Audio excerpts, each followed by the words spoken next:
Tonight, we're diving into something Hollywood has been lying to you about for decades: medieval battles. You've seen the movies: brave knights charging across clean green fields, swords clashing in pretty, planned fights, heroes cutting through enemies like grass, coming out with maybe one nice looking cut on their cheek. It's all fake. The truth about medieval fighting was so scary, so messy, and so totally gross that if you were suddenly sent back to a real battlefield, you would probably die from fear before anyone even touched you with a weapon. And tonight, we're going to walk through exactly what a real medieval battle was really like. From the moment you got forced to join the army to the moment you either died screaming or somehow lived with wounds that would make you wish you had died. So before you sit down and get comfy, please take a second to like the video and subscribe, but only if you really like what I do here. And let me know in the comments where you're watching from and what time it is there for you. It's always cool to see who is watching from all over the world. Now, turn down the lights, maybe turn on a fan for that quiet background noise. And let's start tonight's story together, because we're about to learn why being a medieval soldier was not about glory and honor.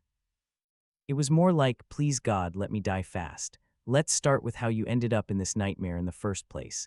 Quick warning, you probably didn't choose it. In medieval times, most soldiers were not volunteers. They were not trained fighters who wanted glory. They were farmers, workers, and craftsmen who got a very rude knock on their door one day. That knock was usually from the local lord's officer or sergeant with a few armed men, telling you the news that, great job, you've been forced to join the army. This was called feudal duty or levy. If you were a peasant, and almost everyone was, you had to give military service to your lord. It didn't matter if you had crops to plant, kids to feed, or no interest at all in having your guts spilled on a French field. Your lord needed people for his army, and you were a person. Easy math. The system worked like this. Every healthy man between the ages of 16 and 60 had to serve in the army. In real life, the officer usually picked men between 18 and 45, but those age rules got ignored when the war was going badly. Your local lord had a number of men he had to send to the king or bigger lord. If he needed 200 men, he was getting 200 men no matter what. The officer would come to your village with a list. Sometimes the list was already made from the lord's records of who owed service. Sometimes it was random. You, and you. They didn't ask what you thought. Your problems didn't matter. Let's say you're a 30-year-old farmer named William. You've got a wife, 3 kids, and 10 acres of land that keeps your family just above starving. It's late spring, and you're right in the middle of planting time. Miss this planting, and your family has no food next winter. None of that matters. The officer reads your name. You have 3 days to show up at the meeting place with whatever weapon you can find. If you don't show up, it's desertion. The punishment for desertion. At the least, you lose your land and your family has nothing. At worst, hanging, sometimes both. They'd hang you and then take your land just to make sure everyone learned the lesson. You might think, well, I'll just run away, hide in the forest, move to another village where nobody knows me. Good luck with that. Medieval villages were small and everyone knew everyone, at least by name or face. Villages usually had fewer than 200 people. You couldn't just disappear because disappearing wasn't possible. And even if you could hide, your family couldn't. Punishing the whole family was normal in medieval law. If you ran away, your wife might lose the land. Your children might be sold to work for someone to pay your fine. Your parents, if they were still alive, might lose their home. Your brothers might be taken instead of you. The system was made on purpose to make sure you showed up, because the punishment for running was worse than the punishment for fighting. At least in battle, you might live. Run away and you've ruined your whole family, so you go to the meeting place. You're not alone. Hundreds of other men are coming too. All of them have the same look, scared, trying to hide it with a tired face. Some are your neighbors. Others are from villages you've never visited. You don't know them. You'll have to fight next to them. Trust them with your life even though they're total strangers. The lucky ones, if you can call them lucky, were real soldiers, men-at-arms, full-time fighters who'd been training since they were kids old enough to hold a sword. Mercenaries who fought for whoever paid the most. These men were maybe 5 to 10% of any army. They had real training, real experience, real armor. The rest, peasant levies. You, farmers who'd maybe held a spear one time during village practice, which happened a few times a year and was mostly drinking and hoping nobody saw you weren't listening. Village weapon training was supposed to get you ready for this. In theory, every Sunday after church, all healthy men had to practice with weapons. In real life, it was a joke. The village maybe had 2 okay practice spears and 1 bow with a broken string. The training was an old soldier, if your village even had one, showing you how to hold the spear and saying something about staying in line. Most of the time was spent standing around while the Lord's sergeant yelled at everyone. Then you'd go to the tavern and try to forget that someday this terrible training might be all that kept you alive against a French spear. That day has come. You are completely not ready. Now let's talk about the army you're joining. Medieval armies were not neat, matching groups of fighters. They were bunches of groups each brought by a different noble. The king might have his own special soldiers. Different dukes, earls, and barons brought their own men. Bishops sometimes sent soldiers from church land, mercenary groups hired by anyone who could pay them. All of these groups had different training, different weapons, different reasons to fight, and sometimes different ideas about what they were even fighting for. Having one boss was only on paper. The nobles looked at you, the peasant soldier, with clear dislike. To them, you weren't real soldiers. You were moving shields, people to catch arrows and make the battle line look big from far away. Some of these nobles were good men who knew that peasant. Soldiers were people doing their job, but many weren't. They saw you as animals, a little more useful than a horse, but much less useful than their hunting dogs. And here's something people don't talk about enough: criminals. Medieval armies had a lot of criminals who were let out of jail if they agreed to fight. Empty the jails, give the prisoners weapons, point them at the enemy. So you're standing in the meeting field and next to you is Thomas, a farmer from the next village who seems friendly enough. On your other side is a man with a big scar who was in prison for murder last week and is now your new friend in the army. Behind you is a kid who looks ready to cry. In front of you is an old soldier with 3 fingers gone who keeps saying to himself, "This is your army. This is who you're trusting with your life." The gear you brought with you was terrible. Most peasant soldiers came with farm tools turned into weapons. A hook for cutting plants now used for cutting people, a woodcutter's axe, a hammer from your shop, maybe if you were lucky, an old rusty sword that your grandfather said he took from a dead enemy, but really he probably bought it from a traveling salesman who sold junk to farmers. Spears were the most common weapon for peasants because they were cheap and easy to use. Point the sharp end at the enemy, stay far away, try not to die. That was pretty much the whole spear lesson. Armor. Are you joking? Armor cost a lot of money. Real armor, chain mail, plate armor, anything that could really stop a sword cost more money than you'd make in 5 years of farming. A chain mail shirt cost about what you could save in 2 years if you never spent anything and your family lived without your work money. Plate armor, that was for nobles. You might as well dream of owning a castle and a dragon. So you wore what you could pay for, which was almost nothing. A thick wool or leather coat if you were lucky. Most men just wore their normal clothes, a linen shirt, wool tunic, maybe a leather jacket if they had a job that needed one. Some men stuffed their shirts with straw or old cloth, making a kind of soft padding that might, maybe, if God was kind, slow down a knife. It wouldn't stop it, but slowing it meant the difference between a wound you could live with and one that killed you. Really poor ones wore cooking pots on their heads. I'm not making this up.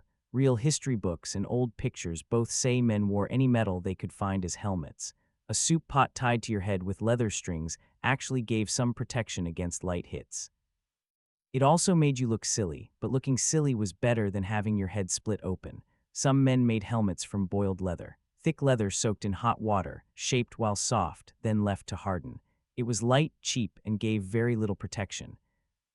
Better than nothing, just barely. The richer peasants, the ones who own more than the usual 10 acres of land, might buy a padded jacket called a gambeson. Many layers of linen sewn together, stuffed with wool or old rags. A good gambeson could actually stop a weak sword hit or soften a hard one. But good gambesons were expensive, and most peasants' gambesons were homemade, badly made things that fell apart after one fight. So there you stood, dressed in rags, holding farm tools, about to fight. Professional soldiers who'd been training for war since they were little kids. The chances were not good for you. The meeting process took days. Men kept coming from nearby villages and towns. The professional soldiers, the men at arms, looked at each new group of peasant soldiers with open disgust. You could see it on their faces. They knew most of you would be dead soon, and they'd already stopped caring about you. The nobles on horses didn't even look at you. You weren't worth their time.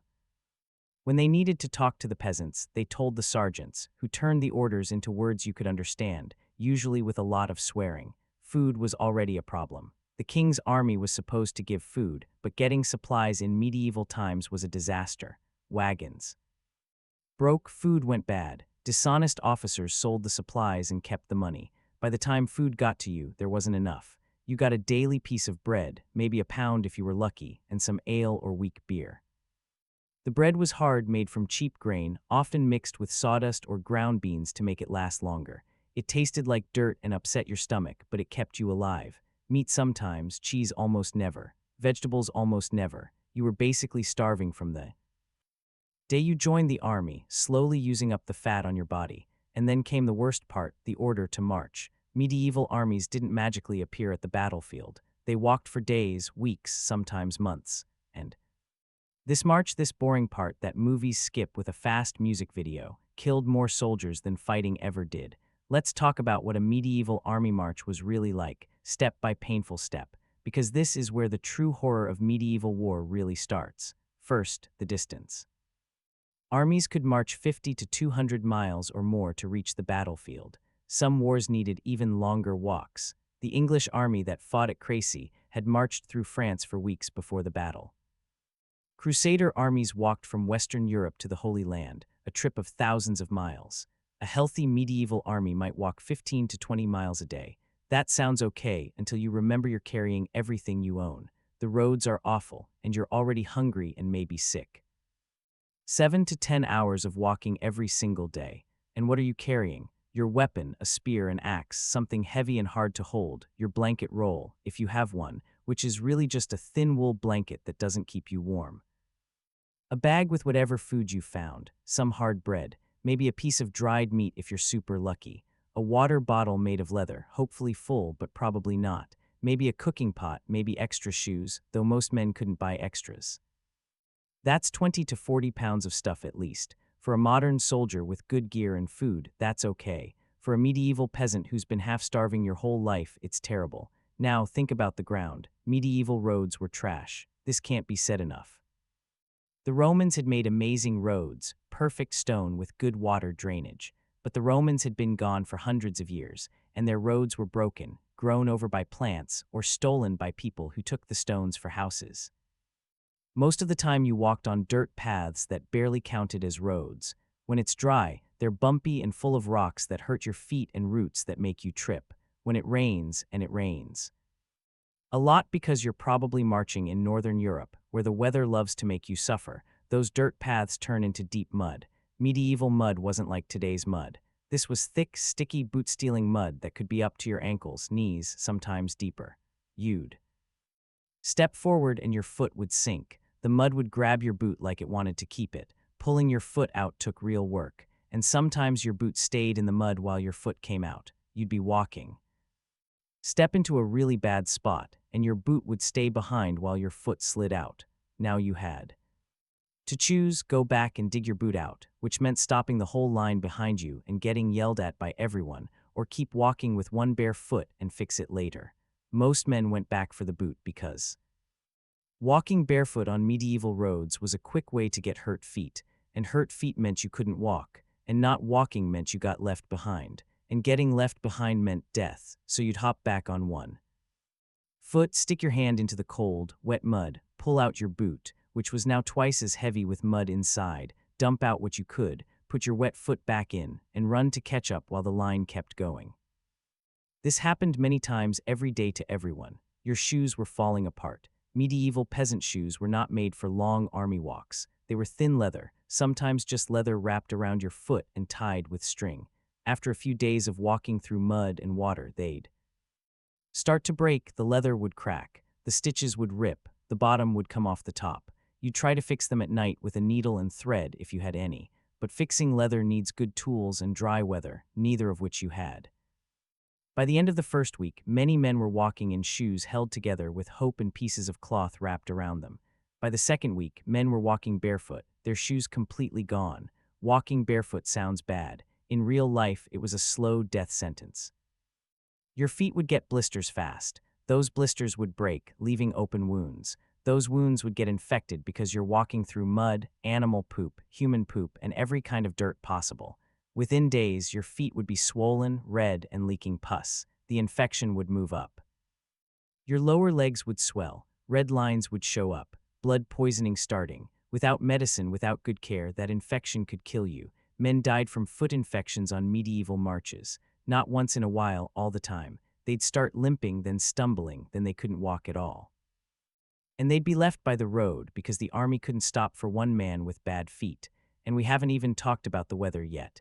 Medieval wars usually happened in the warmer months, late spring, summer, early fall, because fighting in winter was even worse. But warmer months in medieval Europe still meant crazy weather, lots of rain, and temperatures that could go from hot to cold fast. When it rained, and it rained a lot, you got soaked. Your wool clothes soaked up water like a sponge, becoming heavy and cold. Wet wool doesn't keep you warm, it takes heat from your body.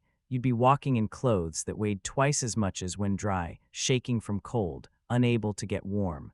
At night, you'd try to sleep in those wet clothes because you had no extra ones. The wool would slowly dry from your body heat, but by morning, everything would be wet again from dew or more rain. Getting too cold killed soldiers during summer marches, not from snow or winter, but from being wet and cold all the time, their bodies slowly losing the ability to stay warm. You'd see men start shaking hard, then stumbling, then falling down. If their friends didn't warm them fast, they'd die. When it was hot, and sometimes it got really hot, especially in Spain or southern France, you had other problems. Heat tiredness, heat stroke, no water in your body. You'd be walking under the sun, sweating a lot, losing water faster than you could drink because clean water was hard to find and often dirty.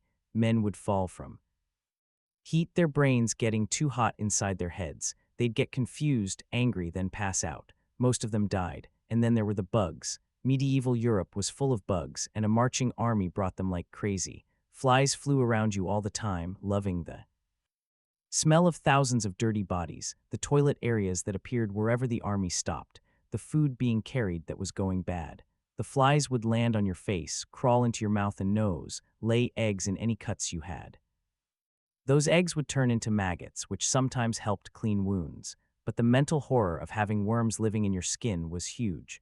Mosquitoes lived in the puddles and streams along the way. They'd attack at evening and morning, biting every open piece of skin. The bites would itch badly, and scratching them with dirty hands meant infection. Men would have hundreds of mosquito bites, their skin red and swollen, some bites turning into infected sores. Lice. Everyone had lice. These weren't the rare lice of today. These were medieval lice, and they were everywhere. In your hair, in your beard if you had one, in your clothes, in your blanket. They lived in the seams of your clothes, laying hundreds of eggs. Lice bites itch all the time. You'd be scratching all day, every day. The scratching would break the skin, letting infection in. And worse, lice carried typhus, a sickness that killed millions in medieval times. Typhus started with a bad headache and high fever. Then came a rash starting on your chest and spreading out. Then confusion, losing control of your body, organs stopping, death. Once typhus got into an army, it spread fast because everyone had lice and everyone was close together. You'd see men get the fever and everyone would move away from them knowing what was next. The sick man would be crazy within days, yelling nonsense, not knowing anyone.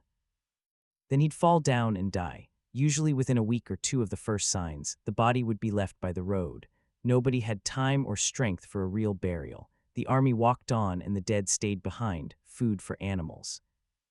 But the biggest killer was dysentery, the bloody poop sickness. This sickness, more than any other, destroyed medieval armies before they even saw the enemy. Dysentery is caused by dirty water or food, and medieval armies had tons of both. Water along the march was often old ponds, streams that animals pooped in, or wells in villages with bad toilets. The army didn't have rules for clean water. Men would drink from whatever water they found because dying of no water was faster than dysentery. Sometimes you got lucky, and the water was okay. Usually it wasn't. Food was often full of poop, either from dirty hands making it or from flies that had walked on poop and then on your bread. Once you got dysentery, your life became all about your stomach. The sickness caused bad, watery poop, not the small upset of modern bad food. Medieval dysentery meant you'd poop liquid 20, 30, 40 times a day. You'd lose huge amounts of water and body salts. Drying out would start fast. Your mouth would be dry, your eyes sunk in, your skin thin and loose. You'd be weak, hardly able to walk, and the poop wouldn't stop. The pain was constant. Stomach cramps that bent you over, burning as the acid poop hurt your already sore bottom. Blood in your poop, which meant the inside of your guts was breaking. You'd try to keep walking because stopping meant being left behind, but finally you couldn't. You'd fall down, lying in your own mess, too weak to move while the army walked past you. Some men got better, most didn't. Dysentery killed thousands and thousands of medieval soldiers. During some wars, up to 30 or 40% of the army died from sickness before ever seeing the enemy. And here's the worst part. Even if you didn't get sick, you had to live with it. The smell of an army on the march was impossible to describe. Thousands of men, none clean for weeks, many of whom had dysentery, all packed together. The smell of sweat, of dirty bodies, of rotting teeth and bad breath. The smell of infected cuts, of rotting flesh starting. The smell of the toilet areas where men would dig small holes and use them until they were full, then dig new ones. The smell of death from the bodies left along the road, swelling in the sun. You couldn't get away from it. It was in your clothes, in your hair, in your nose all the time. After a while, you stopped noticing it on purpose, but it was always there, a cloud of human suffering. Sleeping on the march was awful. The army would stop every evening when the sun went down because walking in the dark was too dangerous. Men would fall in holes, get lost, get separated. You'd stop in whatever field or woods the leaders picked. There were no real camps, no tents for normal soldiers. You'd find a flat spot, put down your blanket if you had one, and lie down. The ground was usually wet, cold, and full of rocks. You'd try to move the biggest rocks away, but you never got them all. You'd spend the night with stones poking your back, your side never comfortable. If it rained, you got soaked. Some men tried to make shelters from branches and their blankets, making small lean-tos that gave almost no protection. Most just lay in the rain. Too tired to care and tried to sleep. Guard duty was shared through the army. Every night, some of the men had to stay awake and watch, looking for enemy scouts or attackers. If it was your turn, you didn't sleep at all that night. You'd stand in the dark, tired, hungry, trying to stay awake when your body wanted sleep so bad. The sounds of the camp at night were scary. Thousands of men trying to sleep, coughing, snoring, moaning from pain or sickness. Men with dysentery would get up many times to poop. Walking around in the dark, you'd hear them throwing up, crying. Some nights you'd hear screaming. Someone's infected cut had become too painful, or they were crazy with fever, or they'd woken from a bad dream and didn't know where they were. Morning came too early. You'd be woken by loud orders, drums, horns. You'd get up, every muscle sore, joint stiff, feeling worse than when you'd lain down. Breakfast, if there was any, would be a piece of old bread and some bad water. Then you'd start walking again. Another day, another 20 miles, another step closer to the battle that was waiting for you. The mental pain of the march was huge. Day after day of hurt, hunger, sickness, tiredness, watching your friends die from disease, knowing that even if you lived through the march, the battle was still ahead.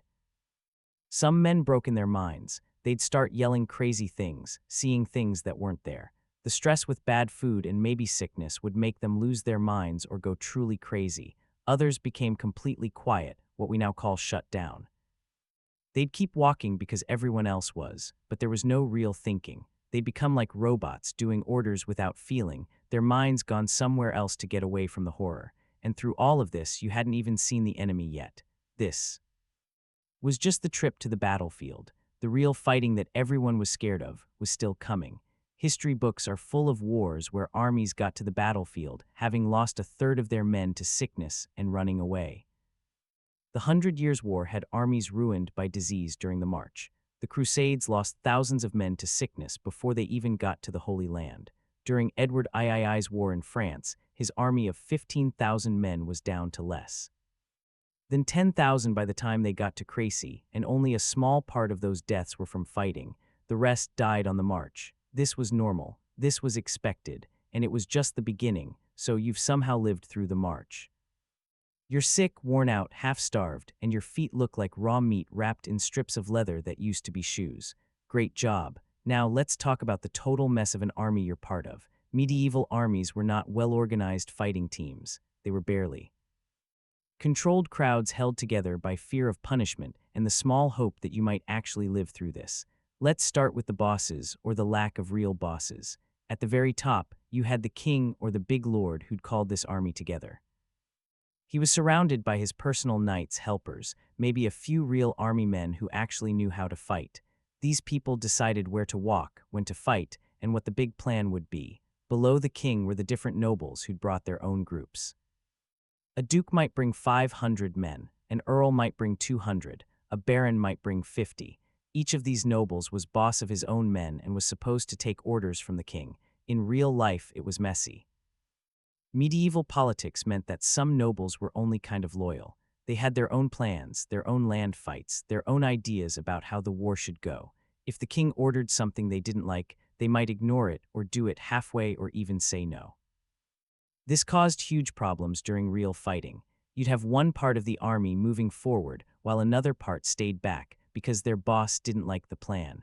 Or different groups would refuse to work together because their lords were enemies back home. Below the nobles were the knights and men-at-arms, the real warriors. These were the guys who actually knew how to fight. They'd been training for war since they were kids, practicing with weapons for hours every day, learning how to fight on horses, understanding plans and strategy.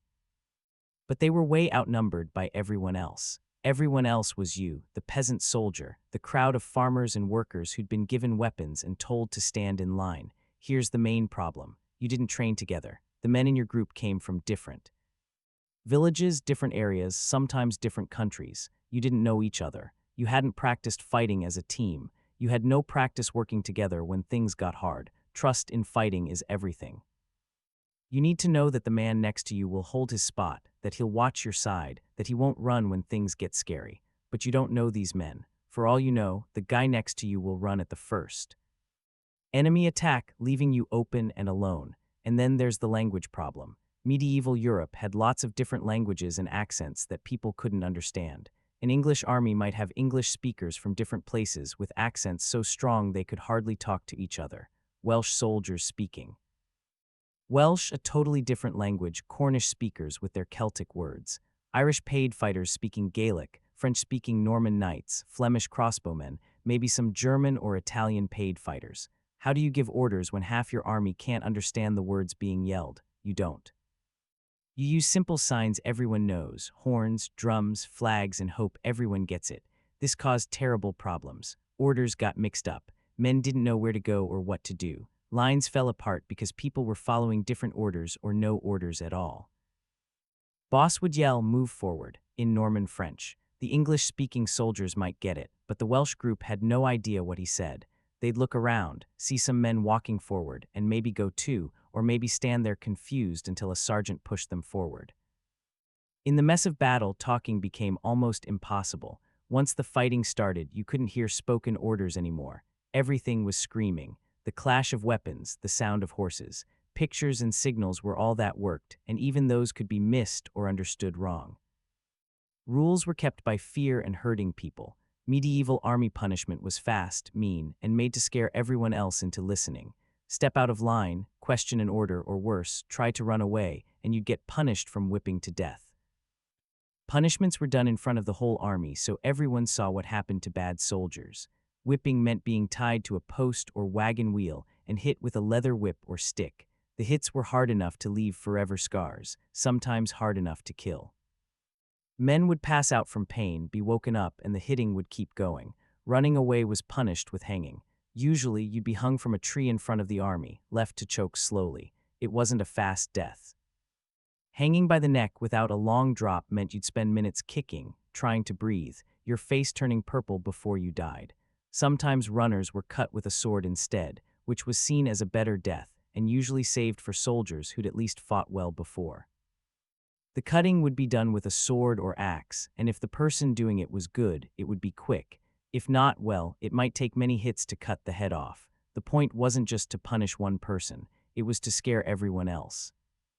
This is what happens when you don't listen. Stay in line or die. But fear only works so much when everyone's tired, hungry, and probably going to die anyway. Medieval armies were always close to falling apart, held together by the smallest amount of force and shared pain.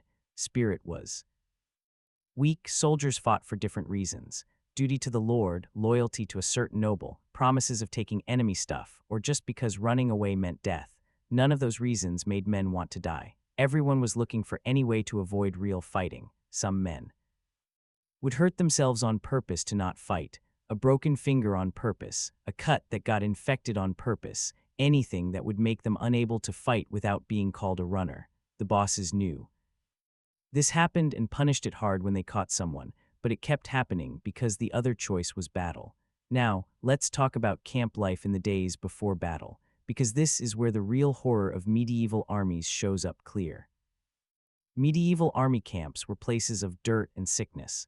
Imagine thousands of men packed into fields with no toilets, no way to throw away trash, no idea about keeping clean. Where did men go to the bathroom? Anywhere. Some areas became toilet spots naturally. Usually the edges of camp where men would go to pee and poop, but these weren't real toilets. They were just places where poop piled up. The smell was worse than anything. If you've ever smelled a portable toilet at a big party in summer, multiply that by 1,000 and you're close. The stink of thousands of men's poop, rotting in the sun, mixing with the mud, bringing flies in clouds so thick they looked like smoke. And the poop was everywhere, not just in the toilet areas.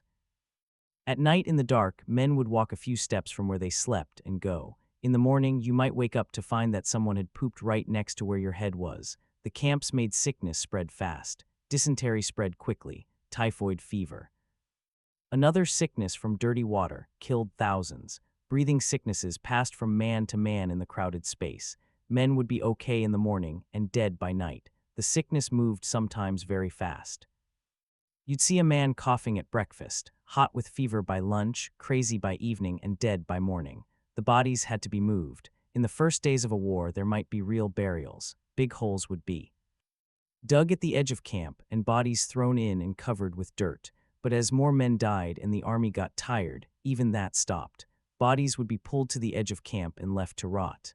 The smell of dead bodies would add another bad layer to the already horrible stink. The camp followers made everything more difficult. Every medieval army had a huge group of people who weren't fighters. These weren't just wives and women who sold sex, though there were many of both. There were sellers with expensive food and gear, blacksmiths fixing weapons and armor, priests giving church help and comfort, doctors ready to cut off arms and legs, thieves waiting to steal from anyone who looked weak.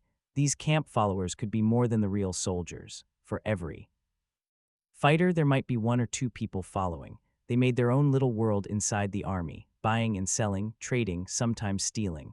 The women who sold sex were a big part. Medieval armies brought sex workers like battlefields brought crows. These women and sometimes boys followed the army everywhere, selling their bodies to soldiers who had money and wanted comfort before maybe dying. The life these sex workers had was terrible. They had no safety, no rights, no help if soldiers hurt them. They were often treated like nothing, hit, robbed. Sometimes killed, and they spread sickness. Syphilis wouldn't come to Europe until the late 1400s, but gonorrhea and other sex sicknesses were common. Soldiers would go to the camp women, catch sickness, and then hurt for weeks with painful peeing, liquid coming out, and sores. There was no cure. The sickness would sometimes go away, but often they'd hurt forever or spread to other parts of the body. The sellers were often as dangerous as enemy soldiers. They'd sell bad food at high prices, knowing soldiers had no other choice. They'd give loans with crazy interest. They'd buy stolen things, often things stolen from the army's own supplies. Some sellers were spies, learning about the army's numbers, health, and plans to sell to the enemy. Nobody trusted them, but everyone needed them because the army's real food system was terrible. The priests walked through camp giving church services. Church service was held every day and soldiers had to go. Confessions were heard all the time, especially as the army got close to battle. Men wanted to die with clean souls, forgiven for their sins. The doctors scared everyone. Medieval doctors were butchers with little training and bad tools. Soldiers knew that if they were hurt bad enough to need a doctor, they'd probably die either from the wound or from the cutting. But the doctors followed the army anyway, setting up their tents with their saws and hot irons, waiting for the hurt men that would come. At night, the camp became even worse. Fires burned all over, making shadows and smoke. Men played games with dice and cards, sometimes killing each other over who won. Drinking was common because beer was one of the only good things. The drinking led to fights, not fun fights, but real hurting. Men would beat each other almost to death over mean words, over game money, over women, over nothing at all. The hurting was a way to let out the fear and anger of waiting for battle. Guards tried to keep peace, but there were never enough. The camps at night were places with no rules where strong people hurt weak ones. Your things would be stolen if you didn't watch them all the time. Your food would disappear. If you looked weak, you'd be robbed, beaten, or worse. Some soldiers made small groups for safety, little teams of men who protected each other. But these groups were often like gangs, making weaker soldiers pay for protection. And through it all, you're trying to get your mind ready for battle, knowing that in a day or two you're going to have to stand in a line and fight trained killers. Your gear is still bad. You've checked your weapon 100 times, sharpening the blade with a stone, fixing the loose handle with pieces of leather, hoping it doesn't break the first time you hit something hard. Your armor, such as it is, hasn't gotten better. You've tried to fix the holes in your padded jacket. You've stuffed more old cloth into your shirt for padding. It's not enough. You know it's not enough, but it's all you have. The real soldiers, the men-at-arms and knights, live in a totally different world. They have real armor, chain mail shirts, or even plate if they're rich enough. The armor is made just for them, fixed by helpers, cleaned and repaired all the time. They have war horses, huge animals trained just for fighting. These horses cost a fortune, as much as a whole village makes in a year. They were raised for size, strength, and mean temper. Battle, a war horse was a weapon, trained to bite and kick enemies. The knights have helpers to take care of their gear, cook their food, put up their tents. They eat better food than you. They sleep in tents with real blankets. When they need to poop, they do it in pots that helpers empty for them. They treat you the same way they'd treat a donkey. Actually less. A good donkey was useful. You could be replaced. Some of these knights are good men who know that peasant. Soldiers are people doing their duty. These knights treat their men okay, make sure they're fed as well as possible, and try to keep them safe in battle. But many aren't. Many see you as less than human, as tools to use and throw away. They'll ride past you without even looking. They'll take the best food and leave you with bad pieces. In battle, they'll use you as shields, sending you forward to catch arrows while they wait for the right time to attack. You hate them deeply, really hate them, but you can't do anything because they have swords and armor and horses, and the whole system protects them. So you sit in the mud, in the dirt, surrounded by dying men and desperate camp followers, waiting for the battle that might kill you tomorrow. You try to sleep but can't. You try to eat, but your stomach is too scared. You think about home. Your wife, if you have one, your kids, your farm. All of it feels so far away, like a dream you had once but can't remember well. And you wonder if you'll ever see any of it again. The battle is tomorrow. Everyone knows it. Scouts have seen enemy positions just a few miles away. The bosses have had their meetings. Orders have been given. And now, as the sun goes down on what might be your last night alive, the truth of what's coming finally really truly hits you. This is the night nobody tells stories about in the old tales. No songs are sung about the evening before the battle when thousands of men all realize together they're probably going to die. No pictures show the fear, the desperate prayers, the quiet crying in the dark. But this night was real, and for medieval soldiers it was often worse than the battle itself. Let's start with the confessions. Medieval soldiers were really truly religious in ways people today have a hard time understanding. They believed in God, in heaven and hell, in the very real chance that dying without forgiveness meant forever punishment.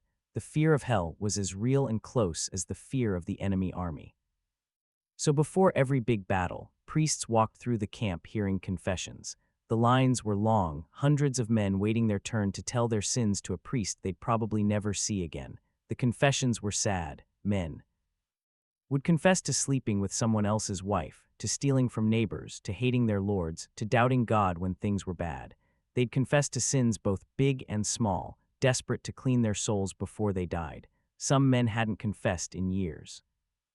They'd built up so many sins that telling them took hours. The priest would listen kindly, sometimes asking questions, trying to understand how heavy this man's soul felt. The priests gave forgiveness quickly. After a while, they couldn't feel for hundreds of the same confessions. Say 10 Our Fathers, 5 Hail Marys, and go in peace. Your sins are forgiven. Next man. But for the soldiers, this forgiveness was everything. Knowing that their souls were clean, that if they died tomorrow, they'd go to heaven, gave the only real comfort they had. Some men couldn't wait for a priest. They confessed to each other, to their friends, crying and asking forgiveness for old fights and small hurts. Friendships that had been bad were suddenly fixed because nobody wanted to die hating someone. You'd see grown men hugging, crying, telling each other things they'd never said before. I've always looked up to you. You're the best friend I've ever had. I'm sorry for that time I took your bread. The strong feelings were too much. Church service was held in the evening. Thousands of men knelt in the muddy fields as priests held up the holy bread, blessing the army, saying that God liked their side, that dying in battle was dying for God. The priests would give talks about how right the war was, the enemy were bad people or attackers or men who hated God who deserved to die. Your side was right. God was watching. Fight well and heaven is waiting. Both sides did this, of course. Both armies had priests saying that God was on their side. Nobody said out loud how that couldn't be true, or if they did, they didn't say it loud. After the church things came the real getting ready. You checked your weapon again and again and again. You'd already checked it 100 times, but you couldn't stop. You'd run your finger along the blade, testing how sharp. You'd bend the handle, making sure it wasn't broken. You'd fix the grip, wrap it with extra cloth to stop slipping. This wasn't about the weapon really needing checking. It was about doing something, anything, to keep your mind busy and your hands moving. Because if you stopped, if you sat still and let your mind go, the fear would take over you. Some men tried to eat, but food tasted like nothing in their mouths.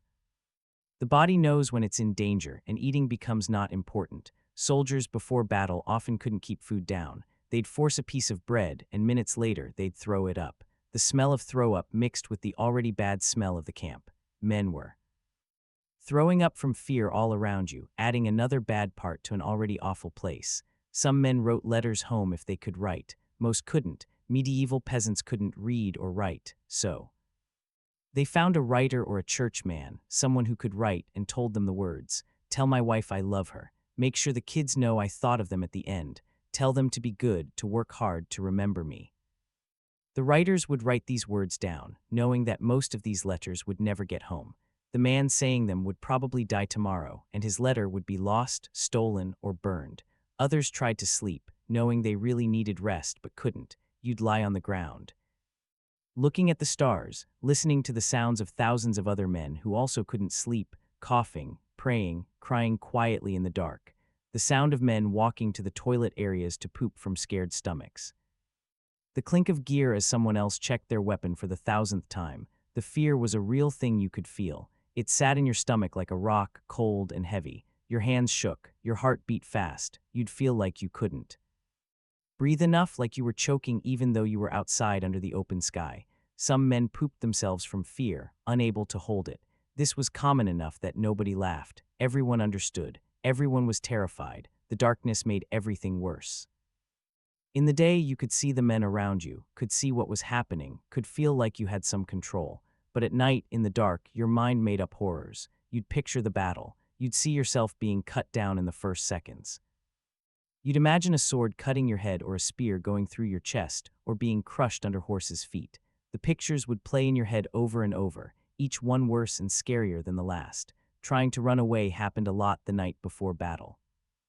Men would try to sneak away in the dark, hoping to disappear into the countryside and go home. Most got caught. Guards were doubled on the night before battle just to stop running. Guards walked the edge of camp, watching for anyone trying to leave. They had orders to stop runners any way they could. If you were caught trying to run, you'd be pulled back to camp and kept under watch until morning. Then, as the army got ready for battle, you'd be killed in front of everyone. The killings were to scare people. A runner would be brought out, forced to kneel and be cut or hanged while the whole army watched. The message was clear. This is what happens when you run. Die in battle and at least you die with honor. Run and you die with shame, and your family is shamed forever.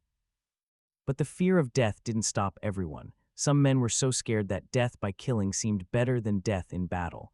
At least killing was fast and sure. Battle was long fear followed by maybe death and pain, so you stayed. Not because you were brave, but because all choices were bad, and this one was at least allowed. Your friends were staying, your village friends were staying. If you ran and they died and you somehow got home, you'd never be able to look at their families.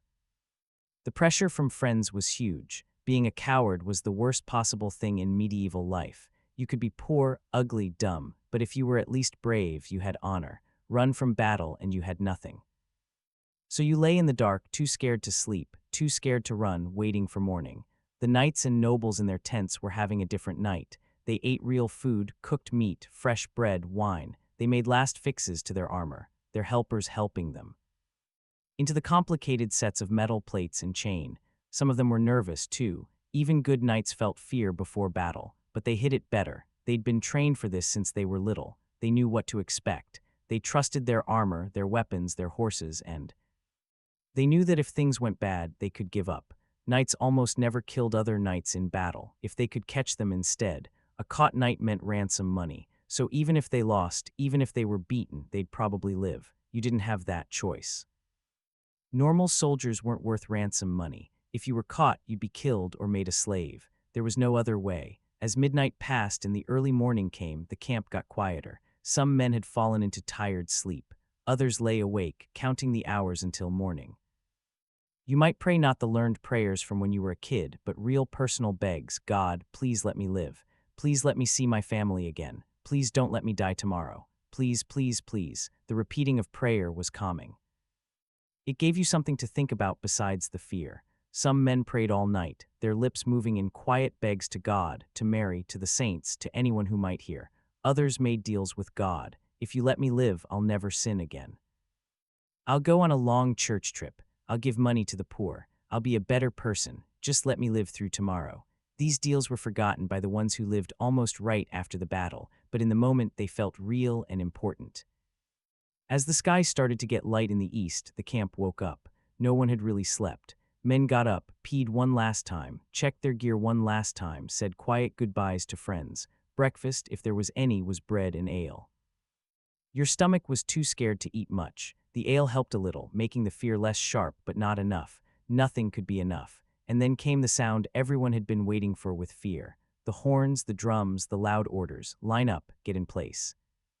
Move, you useless men. The enemy is close. Time to fight. The battle was starting. Forming a medieval battle line was less like a neat army move and more like pushing scared cats into a shape that kind of looked like an army. Orders were yelled in many languages, none of which half the army understood. Line up, get in place. Move, you idiots. Sergeants and old soldiers pushed men into position with their hands, yelling at anyone who waited, using the ends of spears or their fists to make people move faster. You stumbled into your spot in the line, surrounded by men you hardly knew. Your heart was beating so hard you could hear it in your ears, louder than the yelling, louder than the drums. The real soldiers, the men-at-arms, took places at the front and sides where the hard fighting would happen. They were calm, or at least looked calm, checking their weapons with quick practiced moves. The peasant soldiers, you were pushed into the middle and back. You were there to make the line heavier, to make it look big, to catch arrows and enemy attacks while the real fighters did the actual killing. Medieval battle lines changed by time and place, but most followed the same ideas. The basic line was several rows deep. The front row held spears or long weapons, points facing forward. The rows behind them had whatever weapons they'd brought, ready to step up and fill holes when the front row died. And they would die. Everyone knew it. Being in the front row meant death. The line wasn't straight. It moved and bulged as men pushed for position. Everyone trying to not be right at the front while not looking like cowards. Sergeants walked behind the line, watching for anyone trying to move to the back.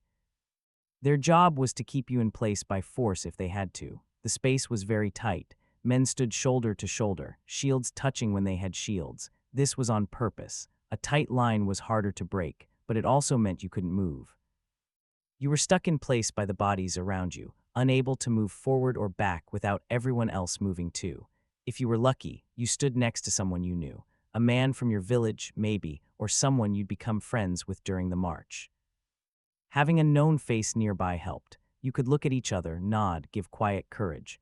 If you were unlucky, you stood next to strangers who were just as scared as you, or worse, next to one of those. Strangely calm men who'd accepted death and now stood waiting with empty faces, already gone somewhere else in their heads. The smell was too much. Thousands of dirty bodies packed tight, sweating from fear. The smell of the camp, rot, smoke, stuck to everyone. Some men had already peed themselves. Others were throwing up from fear, the vomit splashing onto the muddy ground. You could hear men praying around you. Hail Mary, full of grace, the Lord is with thee. The words came out in scared whispers over and over, something to hold on to. Across the field, maybe 300 to 500 yards away, the enemy was making their own line. From this far, they were just a dark moving shape. You couldn't see single faces, just a wall of men full of weapons waiting to kill you. Both armies were doing the same thing, yelling to make courage, trying to look scary, hoping the other side would break and run before the real fighting started. War cries came from both lines. For God and the King, St. George, whatever shout your side used, yelled by. Thousands of voices at once, making a roar that was meant to scare the enemy and make your own heart stronger. Flags waved above the lines, your Lord's colors showing where his group stood. Saints' signs, reminders that God was supposed to be watching. The flags were important. They showed you where your boss was, where you should go if the line broke. War drums started their steady beat. Boom, boom, boom. The sound was made to keep men walking together and to scare the enemy. The vibrations went through the ground, through your body, mixing with your own scared heartbeat. The knights, riding their huge war horses, lined up on the sides or in a separate group behind the line. They'd attack at an important moment, crashing into the enemy like a giant hammer. Until then, they waited, looking amazing in their armor while you stood in the mud, wondering why you couldn't have been born rich. Archers, if your army had them, moved to the front or sides. English longbowmen with their huge 6-foot bows. French crossbowmen, slower to load but strong. They'd shoot their arrows first, trying to hurt the enemy before the close fighting started. And you waited. This part, the waiting, was mind torture. You stood there, maybe for 10 minutes, maybe for an hour, looking at the enemy, knowing what was coming, unable to do anything but wait for the order to walk. Your legs shook, not from being tired, but from fear so strong your body was really shaking. You tried to stop it, didn't want the men around you to see how scared you were. But everyone was shaking, everyone. Your grip on your weapon was too tight, your knuckles white, your hands were sweating even if it was cold. You'd change your grip, wipe your hands on your shirt, grab the weapon again, over and over. You tried to remember the training, the few times you'd practiced with the village group. Push with the spear, keep your shield up if you had one, stay in line, don't break the line. But the training had been bad, over too fast, taught by men who hardly knew more than you. You weren't ready for this. No one had ever been ready for this. Some men prayed out loud now, not caring who heard. Hail Mary, full of grace. Others swore, a steady line of bad words trying to turn fear into anger. Still others just stood quiet, faces white, eyes big, already looking dead. You could see the enemy better now. Single men, their faces hidden by distance, but their plans clear. They were here to kill you, not because they hated you as a person. They didn't know you, but because that's what war was, killing strangers who had been called enemies.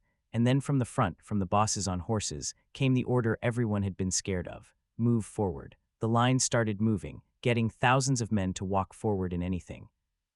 Like a line was almost impossible, but somehow, through yelling and pushing and the pure force of the crowd, the line began to walk. You walked forward, step by step, trying to stay with the men around you. The ground was rough, torn up by past armies, marked by old camps. You tripped over roots, rocks, the black remains of fires. Your mouth was dry even after the ale you drunk that morning. Your tongue felt thick, stuck to the top of your mouth. You tried to swallow but couldn't. The enemy line was getting closer. What had been a far shape was now turning into single men. You could see their faces now, or at least the parts not covered by helmets and chain. They looked scared, just like you. This knowing didn't help. Knowing that the man across from you was just as scared didn't make him less dangerous.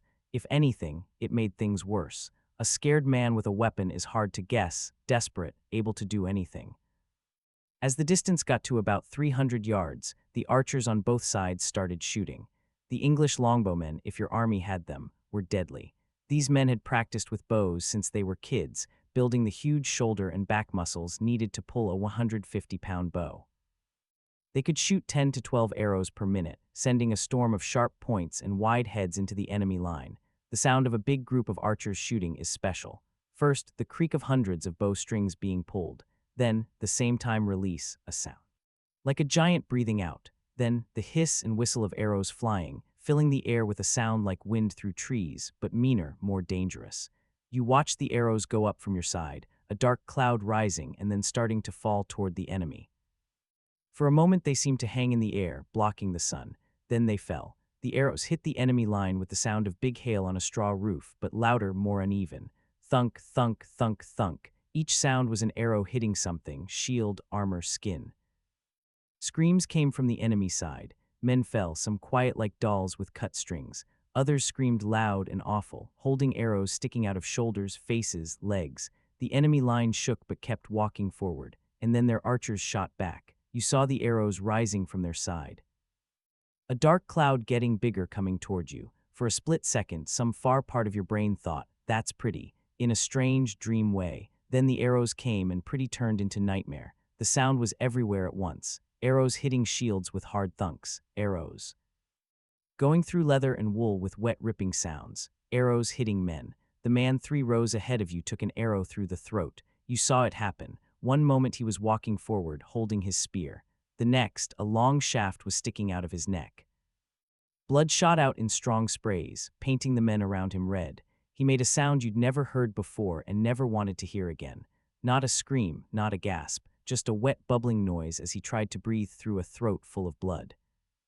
He fell to his knees, hands grabbing at the arrow, trying to pull it out, but only making it worse. Then he fell forward, shaking, and the men behind him stepped over his body and kept walking because stopping meant dying. Right there, another arrow hit someone's shield. Right next to you, the force was strong, the arrow going through the wood and coming out the other side, the point inches from the man's face. He jumped back, tripped, but kept his shield up. More arrows fell. A man to your left took one in the leg, the wide head cutting through muscle and sticking in bone. He screamed and fell, and you had to step around him, trying not to look at his face as he held his leg, blood pumping between his fingers. An arrow brushed your shoulder, ripping cloth and skin, but not going deep. The pain was quick, strong, but fear chemicals hit it. You'd feel it later if there was a later. The lines kept walking toward each other, arrows falling all the time now.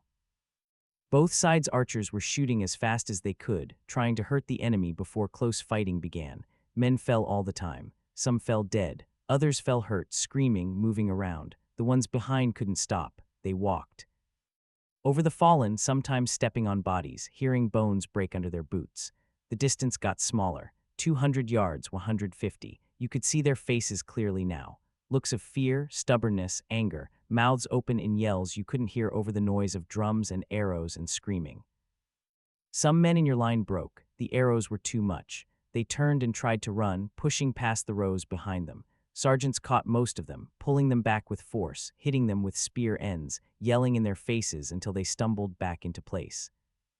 One man Woker who tried to run was killed by a sergeant's sword. The message was clear. Forward might mean death, but backward definitely meant death. 100 yards now. The arrows slowed, then stopped. Too close now. Risk hitting your own men. The drums got louder. The yelling got louder.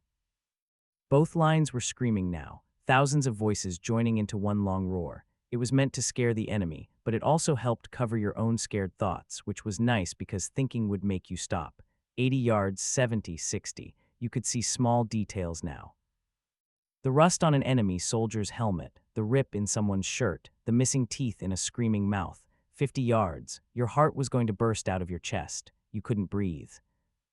Your legs moved on their own, carrying you forward, even though every part of you wanted to run. 40 yards, 30. The front rows lowered their spears, a wall of wooden handles pointing forward, making a sharp forest of death. You weren't in the front, thank God, but you could see what was coming. 20 yards. Both sides were running now, the walk turning into a run. The lines sped toward each other like waves about to crash. 15 yards, 10. You saw a man at the front trip fall. The men behind couldn't stop. They ran over him. His scream stopped as boots crushed his face, his chest, squashing him into the mud. 5 yards. The noise was more than words. Screaming, drums, the thunder of thousands of feet hitting the ground at the same time. 3 yards, 2, and then with a sound like the world ending, the lines smashed together. The moment they hit was impossible to describe. Imagine a car crash, but instead of metal and glass, it's thousands of human bodies running full speed into each other. The sound alone would stay in your nightmares forever. The front rows crashed with a noise that was part crunch, part scream, part pure chaos. Men were thrown backward by the force, bones breaking on impact. Spears pierced bodies, swords slashed down, axes crushed skulls. The air filled with the wet sounds of metal entering flesh, the crack of breaking bones, the gurgle of blood filling throats. The smell hit next: blood, sweat, opened guts, fear poop. It was everywhere, thick and horrible. You were pushed forward by the men behind you, unable to stop even if you wanted to. Your spear went into someone's body. You didn't even see who. It stuck, and you had to let go or be pulled down. Hands grabbed for weapons, for throats, for anything to hurt the enemy. Men screamed in your ear, their breath hot and stinking. Someone's blood sprayed across your face, warm and sticky. You swung whatever you had left, a farm tool, a short knife, your fists, trying just to stay alive for the next second. The line turned into a pushing, stabbing, dying mess. Men fell and were stepped on, their bodies making the ground slippery with blood and mud.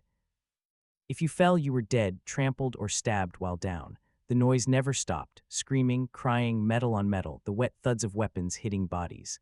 Some men went crazy, swinging wildly, hitting friend and enemy. Others froze, standing still until someone killed them.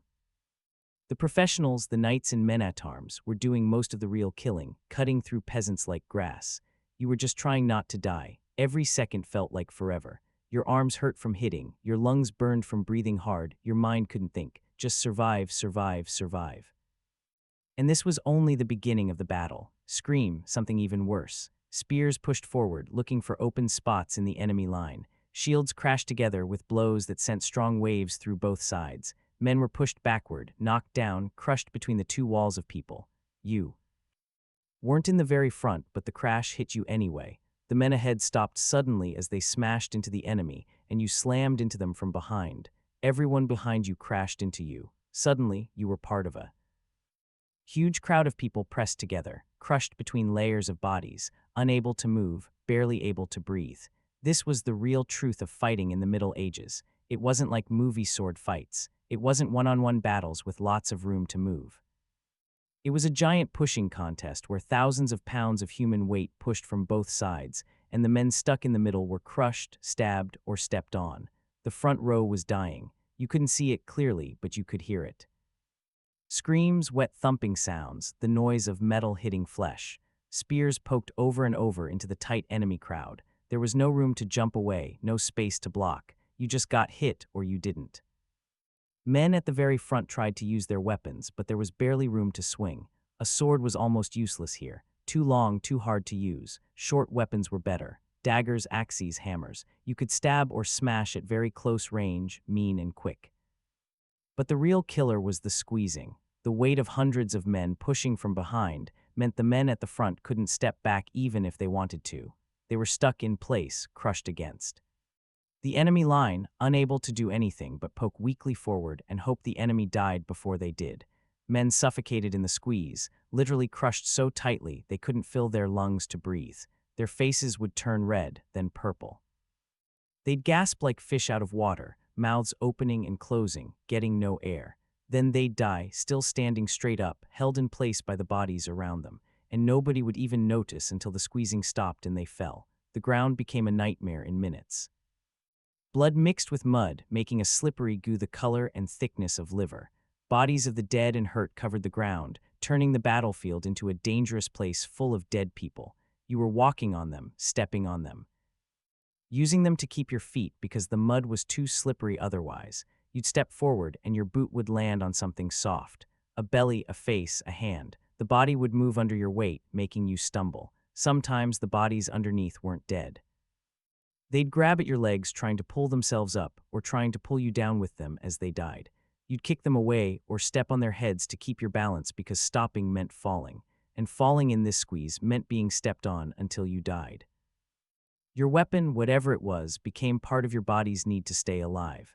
If you had a spear, you pushed it forward into the crowd of enemy bodies, not aiming at anything special, just poking into the moving wall of flesh ahead and hoping you hit something important. Sometimes you did. The spear point would meet something hard, cloth, leather, skin, and then slide in. You'd feel it all through the wooden stick. The first push as the point went through skin, the smoother slide through muscle, the scraping, grinding feeling when the blade hit bone. The shaking up the stick as the point rubbed against ribs or spine. The man you'd stabbed might scream or gasp or make no sound at all if you'd hit something that killed right away. Then the push of the crowd would move him away and someone else would take his place. Sometimes you missed. Your blade would bounce off a shield or piece of armor or poke into empty air because the person you'd been aiming at had moved or fallen. And in that moment when you leaned too far with your spear out and your body off balance, someone from the other side would hit you. You felt blows all the time, weapons hitting your shield if you had one, blades bouncing off whatever armor you had managed to get.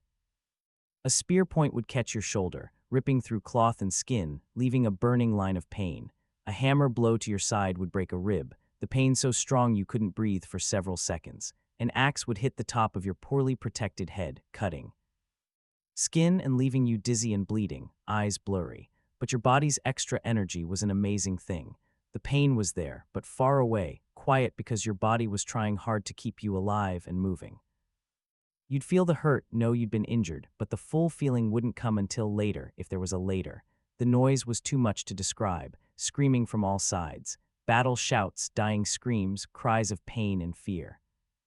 The clang of metal on metal as weapons hit shields and armor. The wet, heavy sounds of blades cutting flesh. The cracking of wooden sticks as spears broke from pressure. Men crying for their mothers, for God, for anyone to help them. The sounds humans make when they're dying.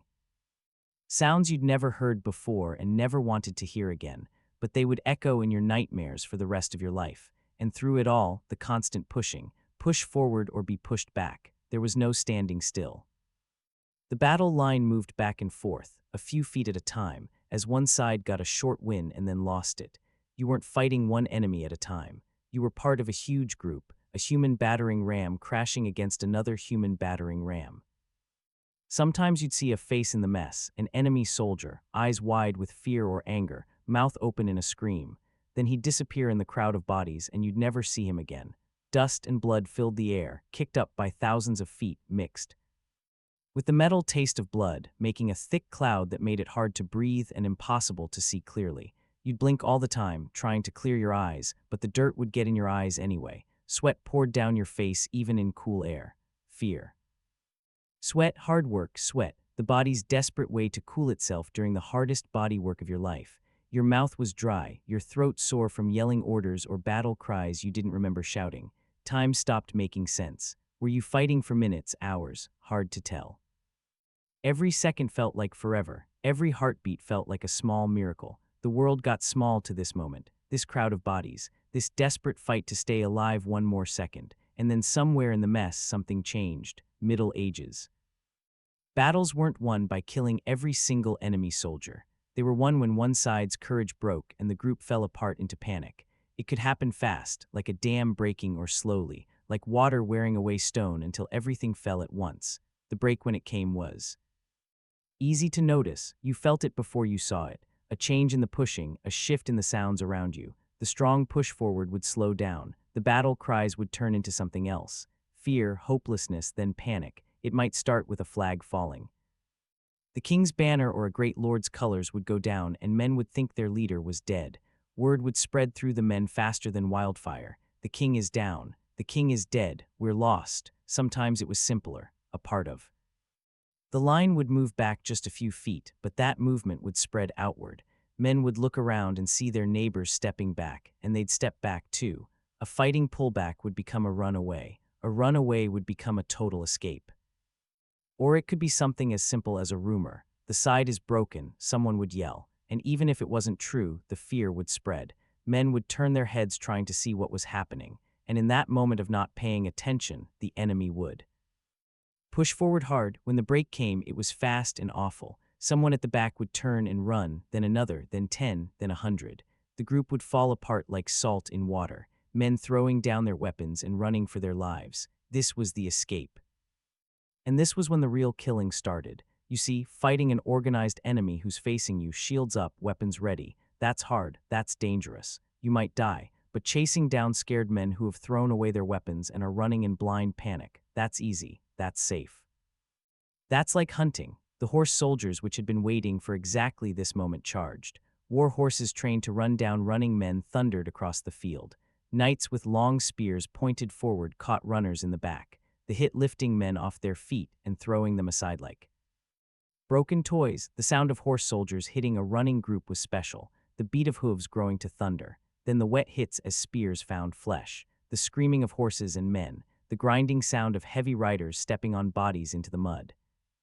Foot soldiers ran after them on foot, chasing down anyone slower or more hurt.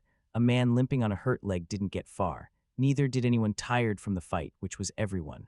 The killing was careful and one-sided. Catch a running man, stab him in the back, move to the next one. No honor, no glory, just killing.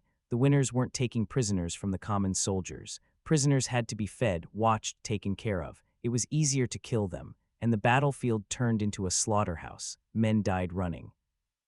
Some got 100 yards before being caught. Some died within steps of where they'd been fighting. The ground became covered with bodies, and more were added every second. If you were on the winning side, you had a choice. Join the chase and maybe get some things from the dead, or stay behind and start the hard job of taking things from the battlefield while the killing was still happening somewhere else. If you were on the losing side, you ran and you prayed to every saint you could. Remember, because running soldiers didn't run together. The friendships that had held you together fell apart right away. Every man for himself. Your friends, your village friends, strangers now. Everyone running alone, trying to stay alive. Some men threw away everything that made them slow. Helmets, shields, weapons, even their shoes. They'd rather die barefoot than be caught by horses. Better to outrun the horses than try to fight them. Others tried to give up. They'd fall to their knees, hands up, begging for mercy. Sometimes it worked, if you looked like you might be worth money, wearing okay clothes, carrying a good weapon. A knight might keep you for the money. But if you looked like a poor farmer, like a common soldier with no value, mercy was not likely. It was faster to kill you than to bother catching you. The chase could last for miles. Tired men running on pure fear, chased by horse knights who treated it like a hunt. Some running soldiers got to woods or rivers, places where horses couldn't follow easily. They'd hide, praying the enemy gave up and went home. Many didn't get that far. The numbers of dead from Middle Ages battles tell the story. A battle might last an hour or two with not too many deaths during the real fighting, but the chase could last the rest of the day, and that's where the numbers grew huge. Agincourt saw the French lose thousands of men, most during the chase. Toten, the bloodiest battle on English ground, reportedly killed 28,000. Most of them cut down while running through a snowstorm. Crécy left a field covered with French nobles and common soldiers the same. The ones who lived through a chase, if there were any, faced a new problem. They were alone in enemy land, with no food, no weapons, and no idea where their army had gone or if it even still existed. Getting home became a nightmare by itself. Let's say you lived through the battle itself, the fighting, the chase, the quick killing. Good job. Now let's talk about your wounds and why you probably wished you died fast. Middle Ages fighting left injuries that were awful even compared to today, and Middle Ages doctors were, to say it nicely, not good enough. First, know that in the mess of fighting, you didn't get clean cuts. You got chopped, stabbed, crushed, and torn up. Weapons didn't cut neatly through skin. They ripped it, broke bone, and left rough wounds that bled a lot. A sword cut to your arm wouldn't be a thin line like in movies. It would be a big open wound. Muscles cut, tendons sliced, bone maybe broken or cracked. The edges would be rough, torn, impossible to sew together right, even if you had good doctors, which you didn't. A spear poked to your belly would go through inside parts. Your stomach, your guts, your liver. The blade would carry dirt and cloth into the wound, making everything dirty it touched. Even if the spear missed important parts, the inside bleeding and sickness would probably kill you anyway. A club hit to your head would break your skull, causing bleeding in your brain. You might seem okay for hours or even days, then suddenly fall as pressure grew inside your skull. Or you might live, but with permanent brain hurt, unable to talk clearly, walk straight, or remember your own name. And there was no medicine to make you sleep, no medicine to stop sickness, no knowing about tiny germs or sickness, no good cutting tools. The battlefield after fighting was hell on earth. Thousands of hurt men lay all over the muddy ground, screaming, crying, begging for help that mostly wouldn't come. If you were a knight or noble, you had a chance. Your helpers would look for you among the bodies, know your armor or signs, and carry you to safety. A doctor would be called. You might live. If you were a common soldier, you lay where you fell. Maybe a friend would pull you to the side of the field if you were lucky. Maybe not. You might lie there for hours, bleeding, watching the sun move across the sky, wondering. If you were going to die alone, the people who followed the army came onto the battlefield like crows. They moved among the hurt and dead, taking things from them in order. Weapons, armor, clothes, coins, anything worth something was taken from men too hurt to stop them. Some of these people would kill the hurt to make taking things easier. A knife to the throat was quick and useful. They weren't being extra mean, just getting the job done. A dying man couldn't say no to having his boots taken. You'd lie there bleeding, watching someone go through your things while you were still wearing them. Maybe they'd leave you some respect. Maybe they'd take everything, leaving you naked in the mud to die from cold. If you complained, if you tried to stop them, they'd finish you off without thinking twice. Finally, if you were lucky, the army doctors would come. But Middle Ages doctors were barely good enough by any normal measure. Their training was mostly learning from other doctors, trying things and seeing what happened. There were no doctor schools, no knowing about the body beyond what you could see by cutting open dead people. The tools were simple and scary, bone saws for cutting off arms or legs, hot irons heated in fires. Rough tools for pulling arrows out of skin, all of it covered with blood and dirt from other sick people because cleaning tools wasn't known yet. Arrow wounds were extra hard if the arrow had gone all the way through your body, the doctor might push it the rest of the way out, tearing a bigger hole. If it was stuck, they'd have to pull it back out, dragging the sharp head through skin and muscle while you screamed. Either way, you got to feel metal scraping against bone, of torn skin coming apart, of your body being hurt by rough doctor tools while you were fully awake and feeling everything. Cutting off a limb was common. A badly hurt arm or leg, especially if bone was broken too much to fix, couldn't be saved. The doctor would tie a leather strap above the wound, put your arm or leg on a wood block, and saw through bone and muscle as fast as possible. You'd be held down by several men while this happened. No medicine, no strong drink to make the pain less. You'd feel the saw teeth biting into your bone, the shaking going up through your body, the wet tearing as skin came apart. The pain was more than words can say. Men would pass out from the shock, which was a kindness. Those who stayed awake would scream until their voices were gone, then keep screaming with no sound, mouth open, nothing coming out. When the arm or leg was off, the stump would be burned with a red-hot iron to stop the bleeding. The smell of your own skin cooking would fill your nose. The burning pain of the hot metal would somehow be worse than the cutting itself. If you lived through the cutting, and many didn't, you still had to live through what came next. Every battlefield wound was dirty. The weapons that made them were filthy, covered in rust, dirt, and the blood of other people. The ground you'd been lying on was full of germs from human and animal poop. The doctor's dirty hands added more dirt. In hours or days, sickness would start. The wound would become red, swollen, hot when touched. Pus would form, thick and bad-smelling. Red lines would appear on your skin as the sickness spread through your body. Gangrene was the worst. The skin around your wound would turn black, then green, then fall away in rotting pieces. The smell was too bad to describe, sweet, rotten, the clear smell of death while you were still alive. The gangrene would spread. First the area right around the wound, then farther, eating healthy skin. You'd watch your own body rot while you were still using it. Middle Ages doctors had ways to treat sickness, and they were all useless. They'd pack wounds with honey, which actually helped a tiny bit against germs, but not nearly enough. They'd put on pastes of different plants, comfrey, plantain, woundwort, based on old stories and believing things that weren't true.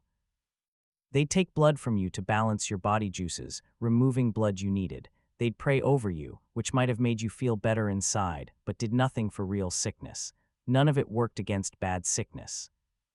The gangrene would keep spreading until it reached important places or got in your blood. Blood poisoning would start, your body's fighting system going too hard, causing high fever, crazy thoughts, organs stopping.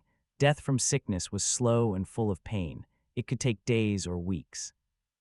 You'd lie in growing pain, your wound stinking, your body eating itself while everyone around you knew you were going to die and could do nothing but wait for you to go. Some men begged to be killed, to be put out of their pain like hurt animals. Sometimes friends did it with a quiet mercy kill when no one was looking. A pillow over the face, a knife between the ribs, anything to stop the pain. Inside hurts were often worse than outside ones. If you'd been stabbed in the belly, your guts might be torn open. Gut germs would leak into your belly space, causing peritonitis, sickness of the lining of your belly. This was basically a death sentence, but a slow one. Your belly would swell with liquid and sickness. The pain would be constant, sharp, getting worse over days. You'd get a fever, become mixed up, go into shock as your organs shut down one by one. Head wounds often caused brain damage, even if you lived. A broken skull could cause bleeding inside your head, putting pressure on your brain. You might seem okay at first, then get worse fast as the pressure grew. Or you might live, but with lasting damage, loss of speech, being unable to move one side, seizures, personality changes so bad that your family wouldn't know the person you'd become. You'd go home as a living shadow, a weight on family who couldn't pay to take care of a sick person. Even small wounds could kill you in the Middle Ages. A cut on your hand that got sick, a bruised rib that poked your lung weeks later. A twisted ankle that got gangrene after you walked on it through dirty mud. The sickness rates were huge. Today's guesses say that most hurt soldiers who lived through the first injury died later from problems. What would be easy to fix today? Broken bones, cuts needing stitches. Pokes were often deadly in Middle Ages times. Pain medicine was simple. The strongest painkillers available were strong drink and poppy medicine when you could get them. Most hurt soldiers suffered their injuries with nothing but prayers and clenched teeth. Long pain was always there. Bones that healed wrong left you with lasting aches. Scar tissue would make moving hard. Nerve damage would cause sharp pains or total numbness. And when you finally healed enough to walk, you faced the job of getting home while hurt, alone, and poor. After the battle ended, after the chase was done, after the hurt had been sorted into might live, and surely dying, the real work began. Taking things. Middle Ages soldiers weren't paid much. Many weren't paid anything except basic food that was often not enough. The hope of taking things from the enemy was one of the main reasons men agreed to fight, and the battlefield, now covered with thousands of dead bodies, was the biggest pile of things to carry that most soldiers would ever see. It started while the battle was still kind of going on. Even during the chase of running enemies, soldiers would stop running to take things from nearby dead bodies. Why chase a running farmer when there were bodies right here with weapons, armor, and maybe coins? The taking was careful and complete. People who did this for a living, camp followers who made money this way, moved across the battlefield with practiced speed, taking everything from bodies in minutes. First came the clear valuable things, weapons, if they were good enough. A good sword could be sold for more money than a farmer saw in a year. Even broken weapons had value. Metal could be melted again, fixed, sold to armor makers who would repair them and sell them again. Armor was worth a huge amount. A chain mail shirt, even if poked or torn, was worth a lot. Plate pieces, helmets, shields, all of it would be carefully taken off and sorted. Even rough leather armor was worth taking if your own stuff was worse. The bodies were searched carefully. Clothes first. Anything better than what you were wearing got taken. Boots were extra wanted. Most soldiers had bad shoes that were falling apart. A dead man's boots, even if they were bloody, were a big improvement. Then came the personal search. Money bags, hidden pockets, jewelry. Middle Ages soldiers often carried their savings with them because banks didn't exist, and leaving money at home meant it would be stolen or taken. A single soldier might have months of pay hidden on his body. Rings were pulled off fingers. If a ring wouldn't come off because of swelling, the finger was cut off. It was faster and easier than trying to pull the ring loose. Necklaces were ripped from necks. Earrings, if the dead man wore them, were torn free, sometimes taking pieces of ear with them.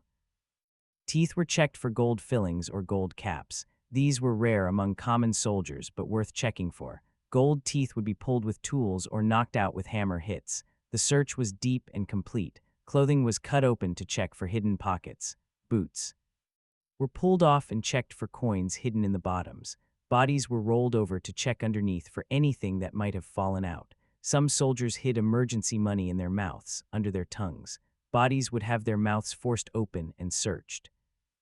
Others hid coins in their bottoms. The most desperate takers would check there, too. The nobles and knights were the real big prizes. Their gear was made special, worth a lot. A knight's sword might be worth more than a village's yearly taxes. His armor could cost as much as a castle's monthly money, but even common soldiers were worth taking from.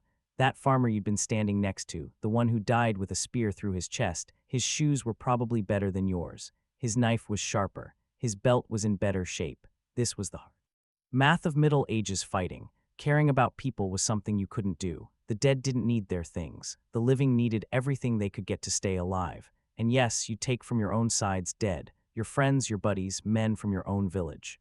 The man who'd shared his bread with you during the march, who'd stood beside you in the battle line, who'd died bravely fighting the enemy. You'd take from his body without thinking twice. It wasn't personal. It was needed. He was dead. You were alive. His family would never know what happened to his things anyway. Better that you take them than let enemy soldiers or random takers get them. The camp followers worked faster and better than the soldiers because this was their job.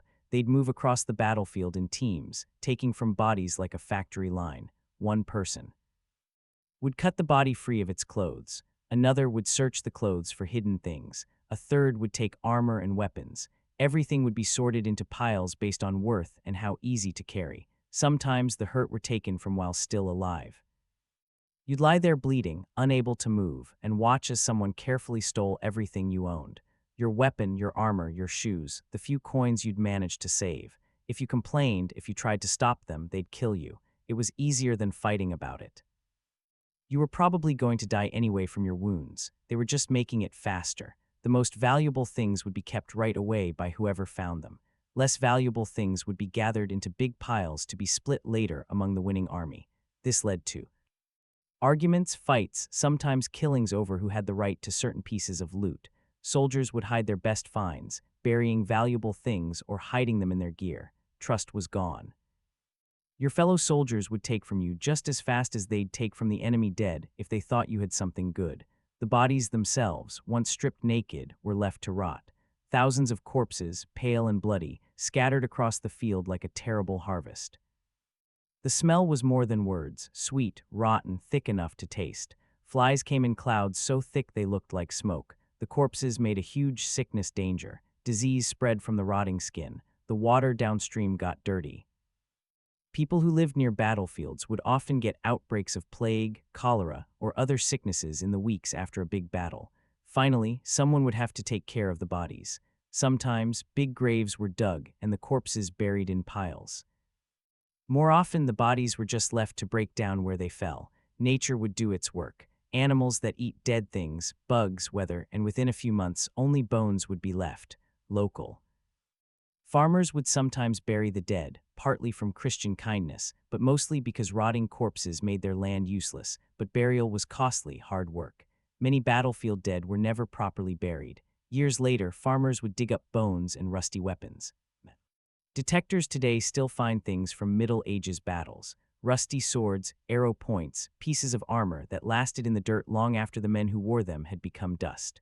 The leaders, meanwhile, were splitting up the really valuable prisoners. Knights and nobles caught during the battle were worth huge money for ransom. These men were treated well, kept comfortable, and finally sent back to their families for payment that could pay for whole armies. Common soldiers who'd been caught faced different treatment. If they had any use as workers, they might be kept as slaves or helpers. If not, they were often killed right away. Feeding prisoners was costly, and nobody wanted to waste food on worthless captives. This was the after part of Middle Ages fighting. Not glorious, not honorable, just fast, mean-taking things.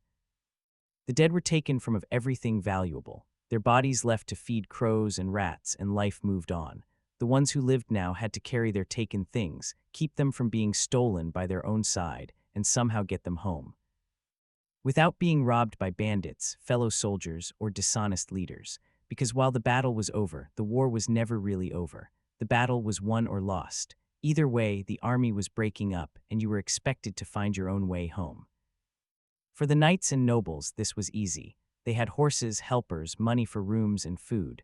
They'd ride home pretty comfortable, their war stories already being made better for later telling.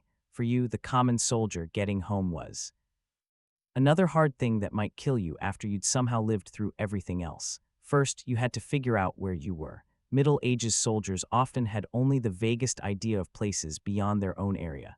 You'd been marched for weeks through strange land, fought a battle somewhere that might not even have a real name, and now you were expected to walk hundreds of miles back to your village. Some armies stayed together for the first part of the trip, marching toward friendly land before breaking up. This gave protection from bandits and mean locals, but once you got to the edge of your home area, you were on your own. The wounds you'd gotten in battle were still with you.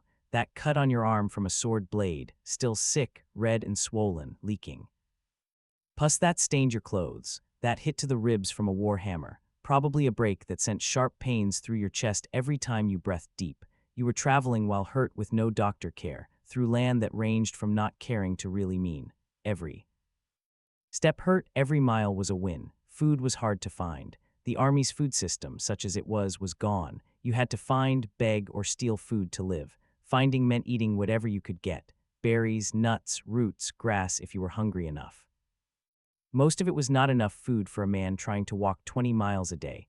Begging meant going to villages and farms asking for kindness. Sometimes it worked. Christian rules said to feed the hungry, and some people did that, but most villagers had been robbed by soldiers so many times that they saw any man with weapons as danger.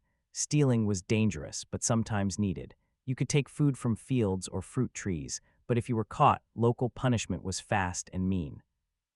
Farmers would beat thieves to death with farm tools or give them to leaders who would hang them without asking questions.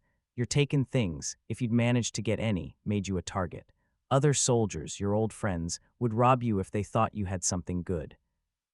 The friendships that had been there during the fighting broke the moment the army broke up. You couldn't trust anyone. That man from the next village over who'd fought beside you in the shield wall. He'd cut your throat for a good sword or a bag of coins. Staying alive made everyone desperate, and desperate men were dangerous. Bandits watched the roads just for broken-up soldiers. They knew veterans would be carrying weapons, armor, maybe things from the battlefield. Groups of bandits would jump single soldiers or small groups, killing them and taking everything. Smart way was to travel in bigger groups, but big groups moved slow and got noticed. Small groups moved faster, but were easy to attack. Traveling alone was fastest, but pretty much meant dying. You had to sleep outside every night. Inns were there, but they were costly and often wouldn't let common soldiers in anyway. Inn owners had learned that soldiers meant trouble. Fighting, drinking, not paying, stealing. Most would turn you away at the door, so you slept wherever you could find cover, under trees, in empty buildings, in ditches if you had to. Every night was a chance that you wouldn't be killed in your sleep by other travelers, bandits, or local villagers who didn't want soldiers in their area. The weather was always against you. Rain soaked through your bad clothing, leaving you shivering and cold. Cold at night went to your bones because you had no good blankets. Heat during the day was tiring when you were already weak from hurts and bad food. Your clothes, already worn and hurt from the fighting trip, kept getting worse.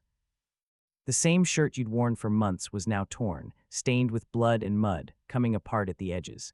Your shoes, if you still had them, were held together with pieces of cloth and hope. Sickness was still killing men on the way home.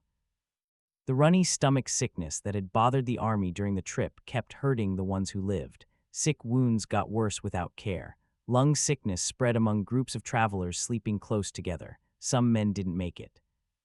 They'd fall by the roadside, too tired or sick to keep going. Other travelers would check if they had anything worth taking, then leave them to die alone.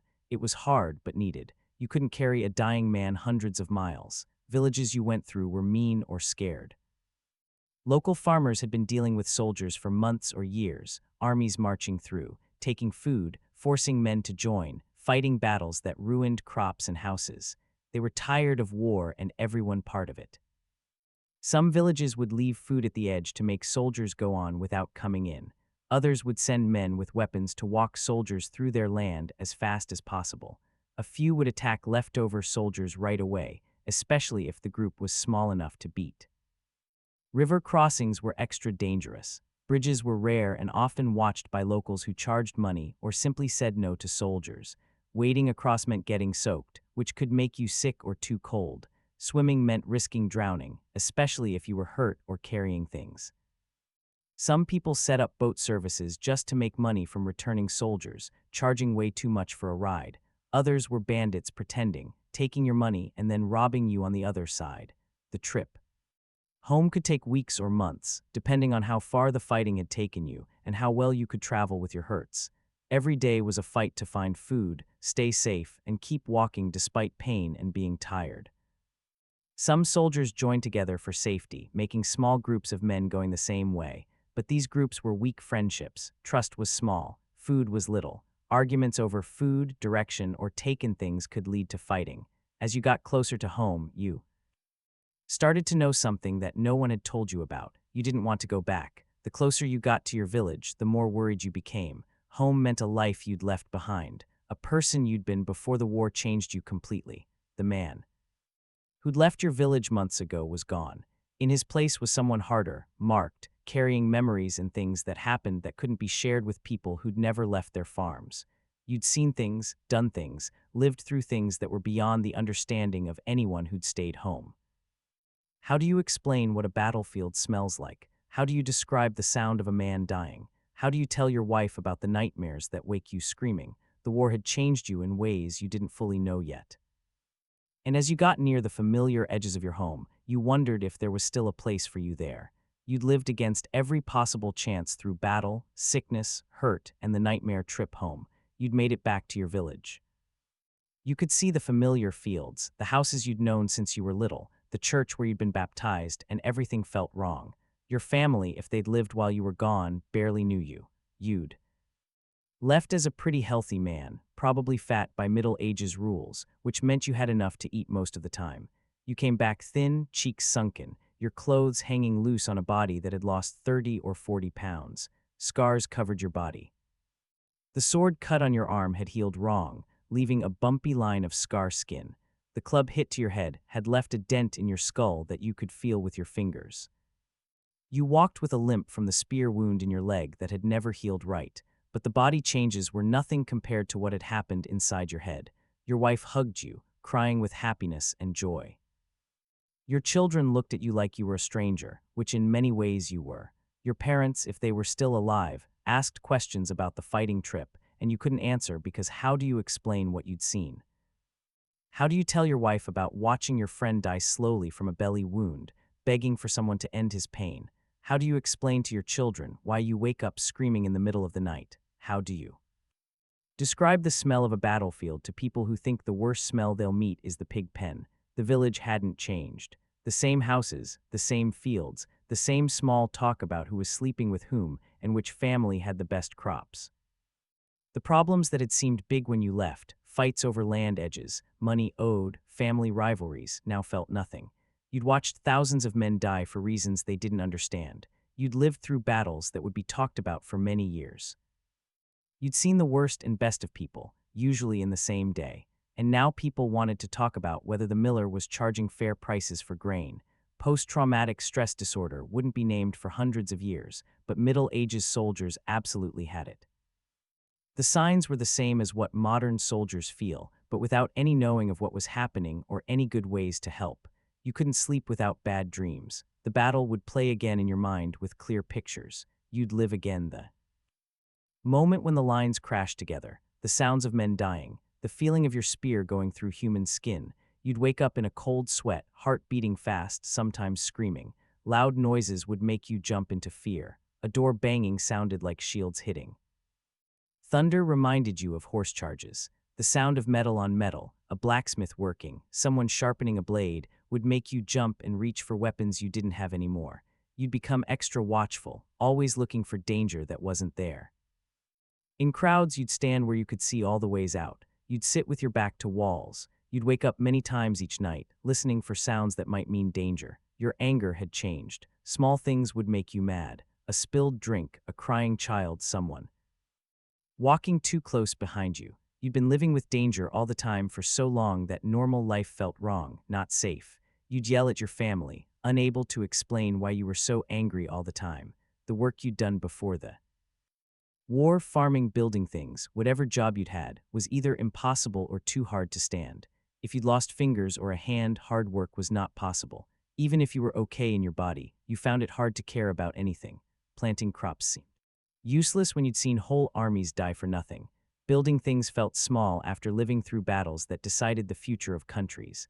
The long thinking needed for farming, planning next year's crops, keeping tools good, caring for animals was too hard when you were still fighting to get through each day. Your relationship with God had changed. You'd prayed hard for survival, made promises with saints, watched priests say that God was on your side, while the same kind of priests on the other side made the same promises to your enemies.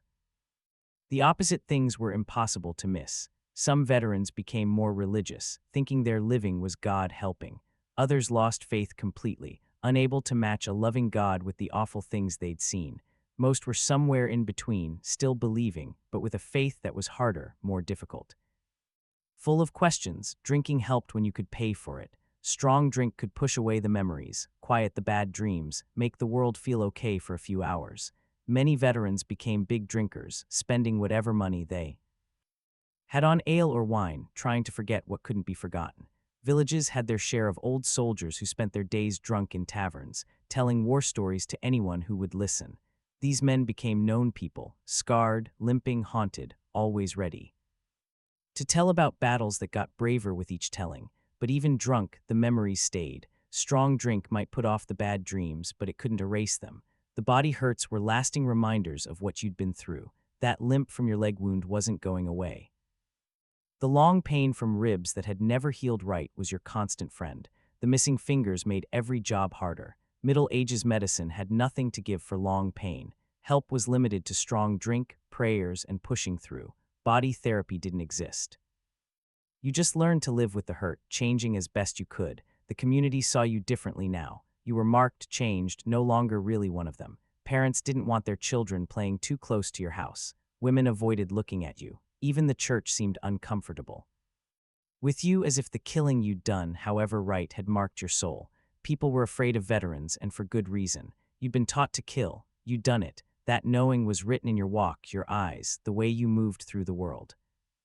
Normal people could feel the chance of violence even when you tried to hide it. Some villages had many veterans, men who'd fought in the same fighting or different wars. You'd go toward each other, the only people who understood what you'd been through. You'd meet in taverns or fields, drinking and talking about things no one else could understand. These weren't happy meetings. They were groups of hurt men sharing space with other hurt men, trying to make sense of things that happened that didn't make sense. Sometimes the talking helped. More often they made things worse, opening hurts that had barely started to heal. The money effect was bad. If you couldn't work because of hurt, your family suffered. There were no help payments, no veteran money, no government help of any kind. The Lord who'd forced. You didn't care that you'd lost your body for his war. You were home now. That was payment enough. Some veterans became beggars, showing their war wounds to get kindness and coins. Town squares and church steps filled with hurt soldiers, one-legged men on sticks, blind men who'd lost their eyes to arrows, armless men who'd lived through battlefield cutting. They'd tell their stories to anyone who'd listen, hoping for kindness. Lost my hand at Agincourt, fighting for the king. Spare a penny for an old soldier. The stories were usually true, though they got bigger over time. Others turned to crime. The skills you'd learned during the war could be used again. You knew how to kill fast, how to scare people, how to take what you needed by force. Being a bandit drew veterans who had nothing left to lose and no other way to live. The roads of Middle Ages Europe were dangerous, partly because of veteran soldiers who'd become criminals. They knew fighting plans, weapons, how to set ambushes. They were more dangerous than normal criminals because they'd been trained the right way in violence. Your family relationships never fully got better. Your wife tried to understand, but how could she? She'd been home worrying and working and raising children while you'd been in hell. The space between your lives was too big to cross. She'd try to comfort you during bad dreams, and you'd push her away because in that moment, in the confusion between sleep and waking, you were back in the battle, and anyone touching you was an enemy to be fought. You'd yell at her over small things, food that wasn't ready on time, children making too much noise, visitors who stayed too long. She'd forgive you because she understood you'd been through something awful, but the constant worry hurt both of you. Some marriages ended, others became cold, working plans where husband and wife lived like polite strangers, sharing a house but not a life. The close feelings that had been there before the war were gone, replaced by careful space and quiet anger. Your children feared you. The father who'd left was a known person, maybe strict but safe, expected. The man who'd returned was different, moody, quick to anger, ready to explode over nothing. They'd learned to be quiet around you, to avoid making you mad. When they looked at you, you could see the fear in their eyes. Not just fear of getting hit, but a deeper fear. The knowing that their father had become someone dangerous, not expected, hurt beyond fixing. The guilt was too much. You'd lived when so many others had died. Men better than you, braver than you, more worthy of life had been killed while you'd somehow lived. The random way of it was crazy making. Why had the arrow hit the man next to you instead of you? Why had you tripped at just the right moment to miss a sword hit that would have killed you? Why had your friend died slowly and painfully while you walked away with small hurts? Survivor guilt. hurt you all the time. You'd see the families of men who died in the battle and you couldn't look them in the eye. Their husbands, fathers, sons were dead and you were alive. There was no fairness in it, no God plan you could understand. You'd killed enemy soldiers, men who probably had families too. Their faces haunted your dreams. You'd wonder about their children, their wives, whether anyone cried for them. The killing had been needed, right part of war, but that didn't make it easier to live with. The village priest tried to help. He'd listen to your confession, forgive your sins, remind you that you'd fought in a right war, that killing in battle wasn't murder in God's eyes. But church forgiveness couldn't erase the memories or quiet the guilt. Years would pass. The first hurt would fade a little, though never completely. You'd learn to handle the bad dreams, to control the anger, to live in normal life despite everything you'd been through. You'd find work that worked with your hurts. You'd make ways to deal with the bad days. You'd rebuild family ties, though they'd never be the same as before the war. But you'd never be the same man who'd left the village that day when the Lord's man came calling. That person was gone, left behind on a battlefield whose name you might not even remember clearly. Middle Ages veterans carried their wars with them forever. They'd die many years later. Old men who'd never really escaped the battle, still fighting enemies in their dreams, still hearing the sounds of men dying, still wondering why they'd lived when so many others hadn't. And when they died, maybe then they'd finally find peace. Or maybe not. The books and histories written about Middle Ages battles focus on the great men, kings and nobles, the knights who did brave things, the smart plans of leaders. They talk about honor and glory, about God helping and right reasons, about the rise and fall of families. They don't talk about you. The history record is almost quiet on what common soldiers went through. Their stories weren't written down because they didn't matter to the writers who made the official stories. You weren't important enough to remember one by one. You were just numbers, dead, losses, okay sacrifices in someone else's plans. But together, the cost was huge beyond understanding. Every Middle Ages battle killed thousands of common soldiers, not just in the fighting itself, but in the sicknesses that swept through armies, the hunger that followed fighting trips, the money ruin that destroyed whole areas for many years, the 100 Years' War lasting over. Century killed hundreds of thousands of people.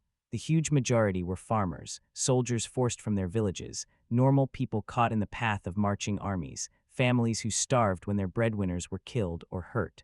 The Wars of the Roses ruined England's people. Especially the nobles, but the common soldiers who filled the battle lines paid just as heavy price. Totten alone may have killed 28,000 men in a single day. Most of them were farmers and workers who'd never wanted to fight. The Crusades turned the eastern Mediterranean into a graveyard. Whole armies died of sickness before reaching the Holy Land. Those who lived through the trip often died in attacks on walled cities. The Children's Crusade saw thousands of young people sold into slavery or killed right away, all in the name of God. And for what?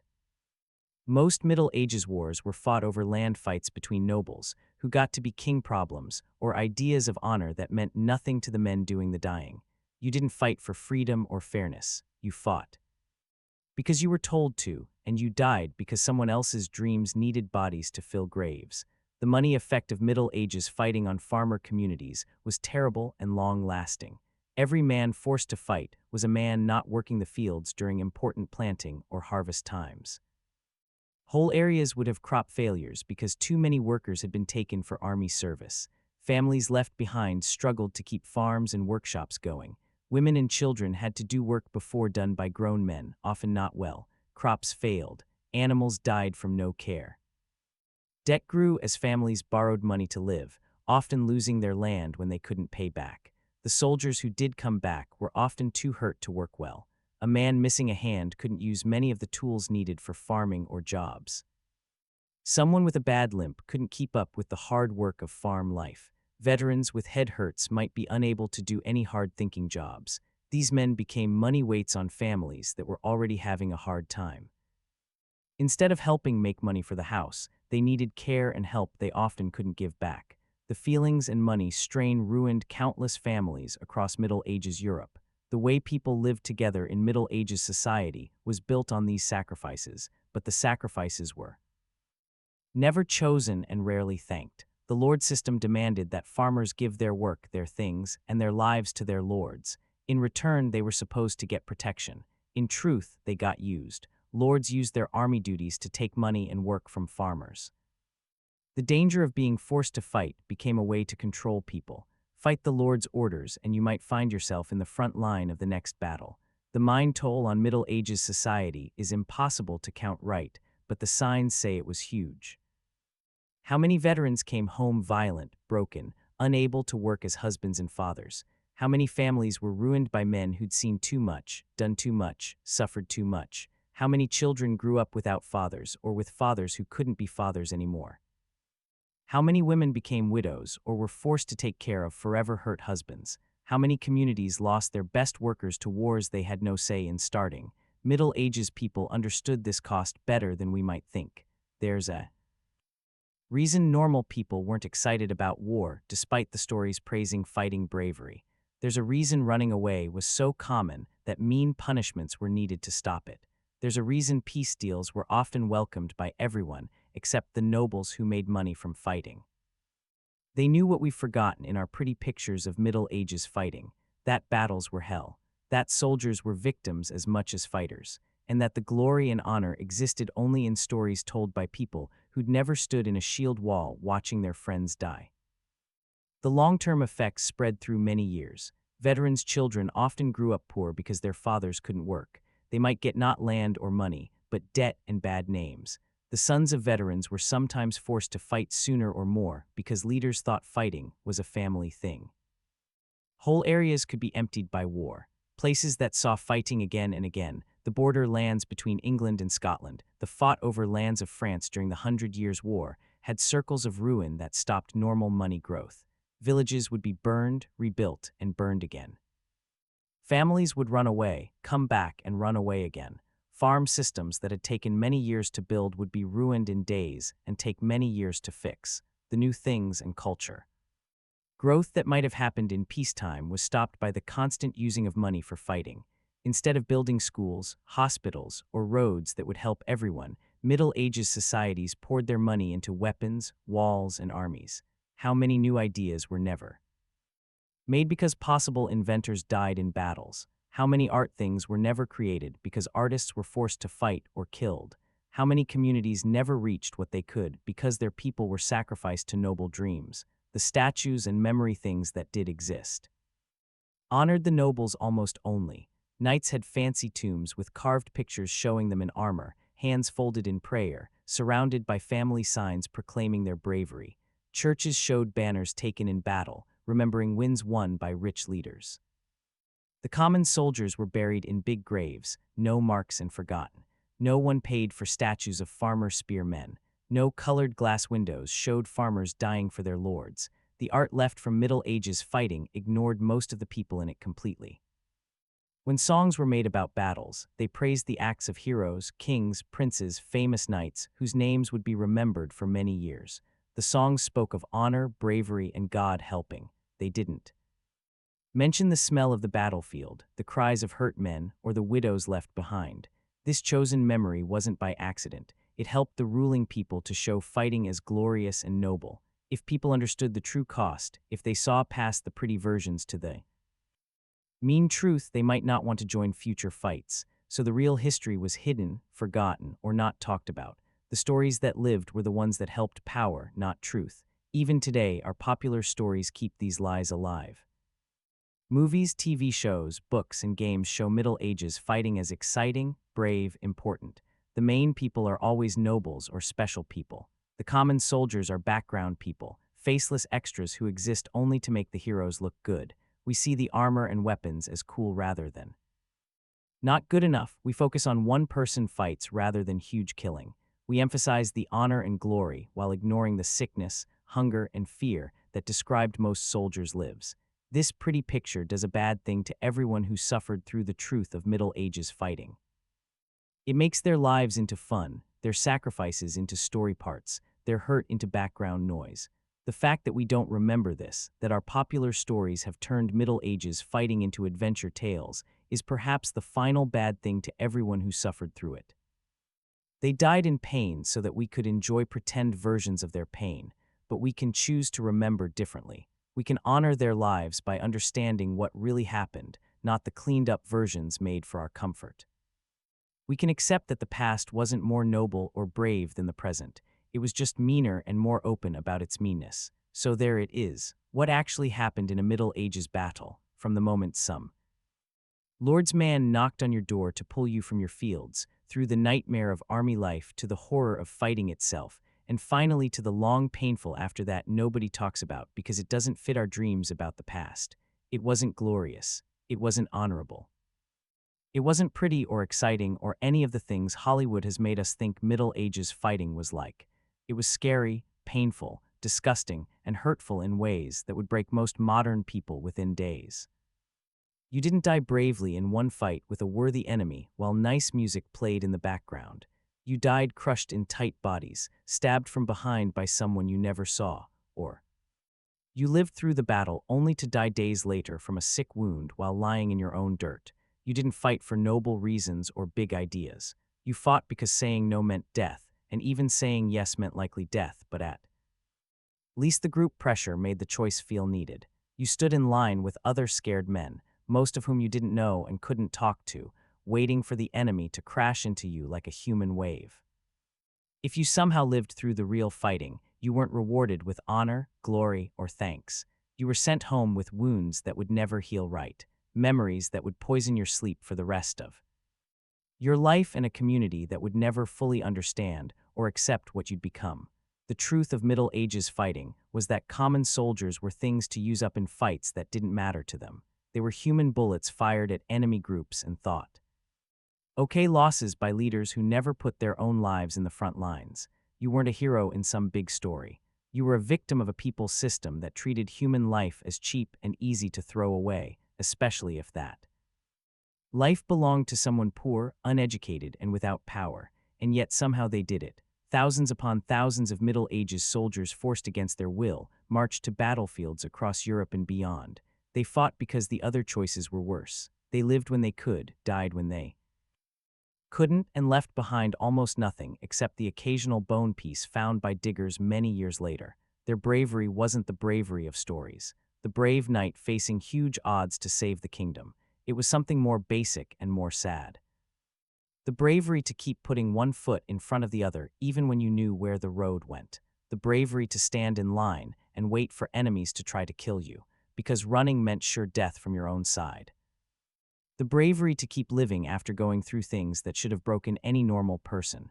This was real bravery, not the bright, exciting kind that makes for good fun, but the quiet, desperate kind that lets people go through the ungo-throughable because they have no choice. Their suffering wasn't important in any big way. They didn't die to make the world better or to grow civilization or to protect future people. They died because powerful men wanted things, land, money, respect, and were willing to spend other people's lives to get them. But their suffering was real, and it deserves to be remembered right, not made pretty, not cleaned up, not turned into fun, but accepted for what it was. The price normal people paid for huge meanness dressed up as politics. We owe it to those forgotten soldiers to remember the truth, not because it makes us feel good, but because forgetting dishonors their memory. They deserve better than being made background people in someone else's adventure story. The next time you watch a Middle Ages battle scene in a movie or read about glorious fighting in a history book, remember this. Every person in that scene represents someone real who went through something far worse than any movie maker would dare to show. Someone with a family, dreams, fears, someone who probably didn't want to be there and who paid a terrible price for being forced to join in someone else's war. That's the real history. That's what actually happened in a Middle Ages battle. War isn't an adventure. It's not pretty. It's not a way to fix politics problems. It's a disaster that ruins lives, breaks families, and leaves marks that last for many years. Middle Ages fighting was just more open about being a disaster because they didn't have the tools or the storytelling machine to pretend otherwise. Every time's fighting, no matter how it's shown later by people who didn't go through it, is hell for the people who have to live through it. The weapons change, the plans grow, the uniforms get better, but the basic feeling, fear, pain, loss, hurt, stays the same. Middle Ages soldiers weren't different from modern veterans in their mind reactions to fighting. They just lived in a world that had no words for post-traumatic stress, no understanding of what we now call moral hurt, no ways to help people get better from things that damaged the human mind. They suffered alone in quiet, carrying their wars inside them until they died. We can at least remember them right, honor their lives by understanding what they went through, and perhaps learn something about the true cost of politics violence. So, here's to the forgotten soldiers of Middle Ages Europe, the farmers who never wanted to fight, the farm boys who died far from home, the men who lived but were never the same. They're not heroes in any normal way. They're something more important. They're human. Beings who went through inhuman things and somehow found ways to keep going. Their stories matter. Their suffering was real, and their memory deserves better than Hollywood dreams about honor and glory. Remember them as they were, scared normal people doing amazing things, not by choice but because they had no choice. Remember the price they paid so that we might understand what war actually costs. And maybe, if we remember them clearly enough, we'll be less quick to send other people's children to fight other people's wars. Thanks for staying with this trip through one of history's darkest and most misunderstood truths.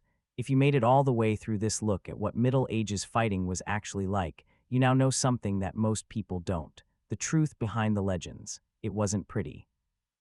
It wasn't inspiring. It certainly wasn't the pretty adventure that popular stories have sold us for decades, but it was real, and the people who lived through it deserved to have their lives remembered right, not changed into fun that ignores their suffering. The next time someone talks about the glory of Middle Ages fighting, or says that people in the past were somehow tougher or braver than we are, you'll know better. They weren't tougher. They just had fewer choices and worse doctors. Middle Ages soldiers were normal people pushed into amazing situations, most of them against their will. They did what they had to do to live, and many of them didn't live despite their best tries. The ones who did get home often carried the war with them for the rest of their lives in ways that their communities couldn't understand or accept. We've covered a lot tonight, from the moment of being forced through the march to battle, the fighting itself, the after, and the long trip home to a life that could never be the same. Each part was its own special kind of hell, and most soldiers went through all of them. If this has given you a new view on Middle Ages history, or if it's helped you understand something about the nature of fighting more generally, then maybe these forgotten soldiers' stories have done some good. After all, take care of yourselves out there. Remember to like and subscribe if you want more history that doesn't make the past pretty, and sleep well, knowing that you'll never have to go through what those Middle Ages soldiers went through. Their wars are over, their suffering is done, but their memory deserves to live on honestly told. For as long as we remember that history is made by real people, paying real prices for other people's choices. Good night.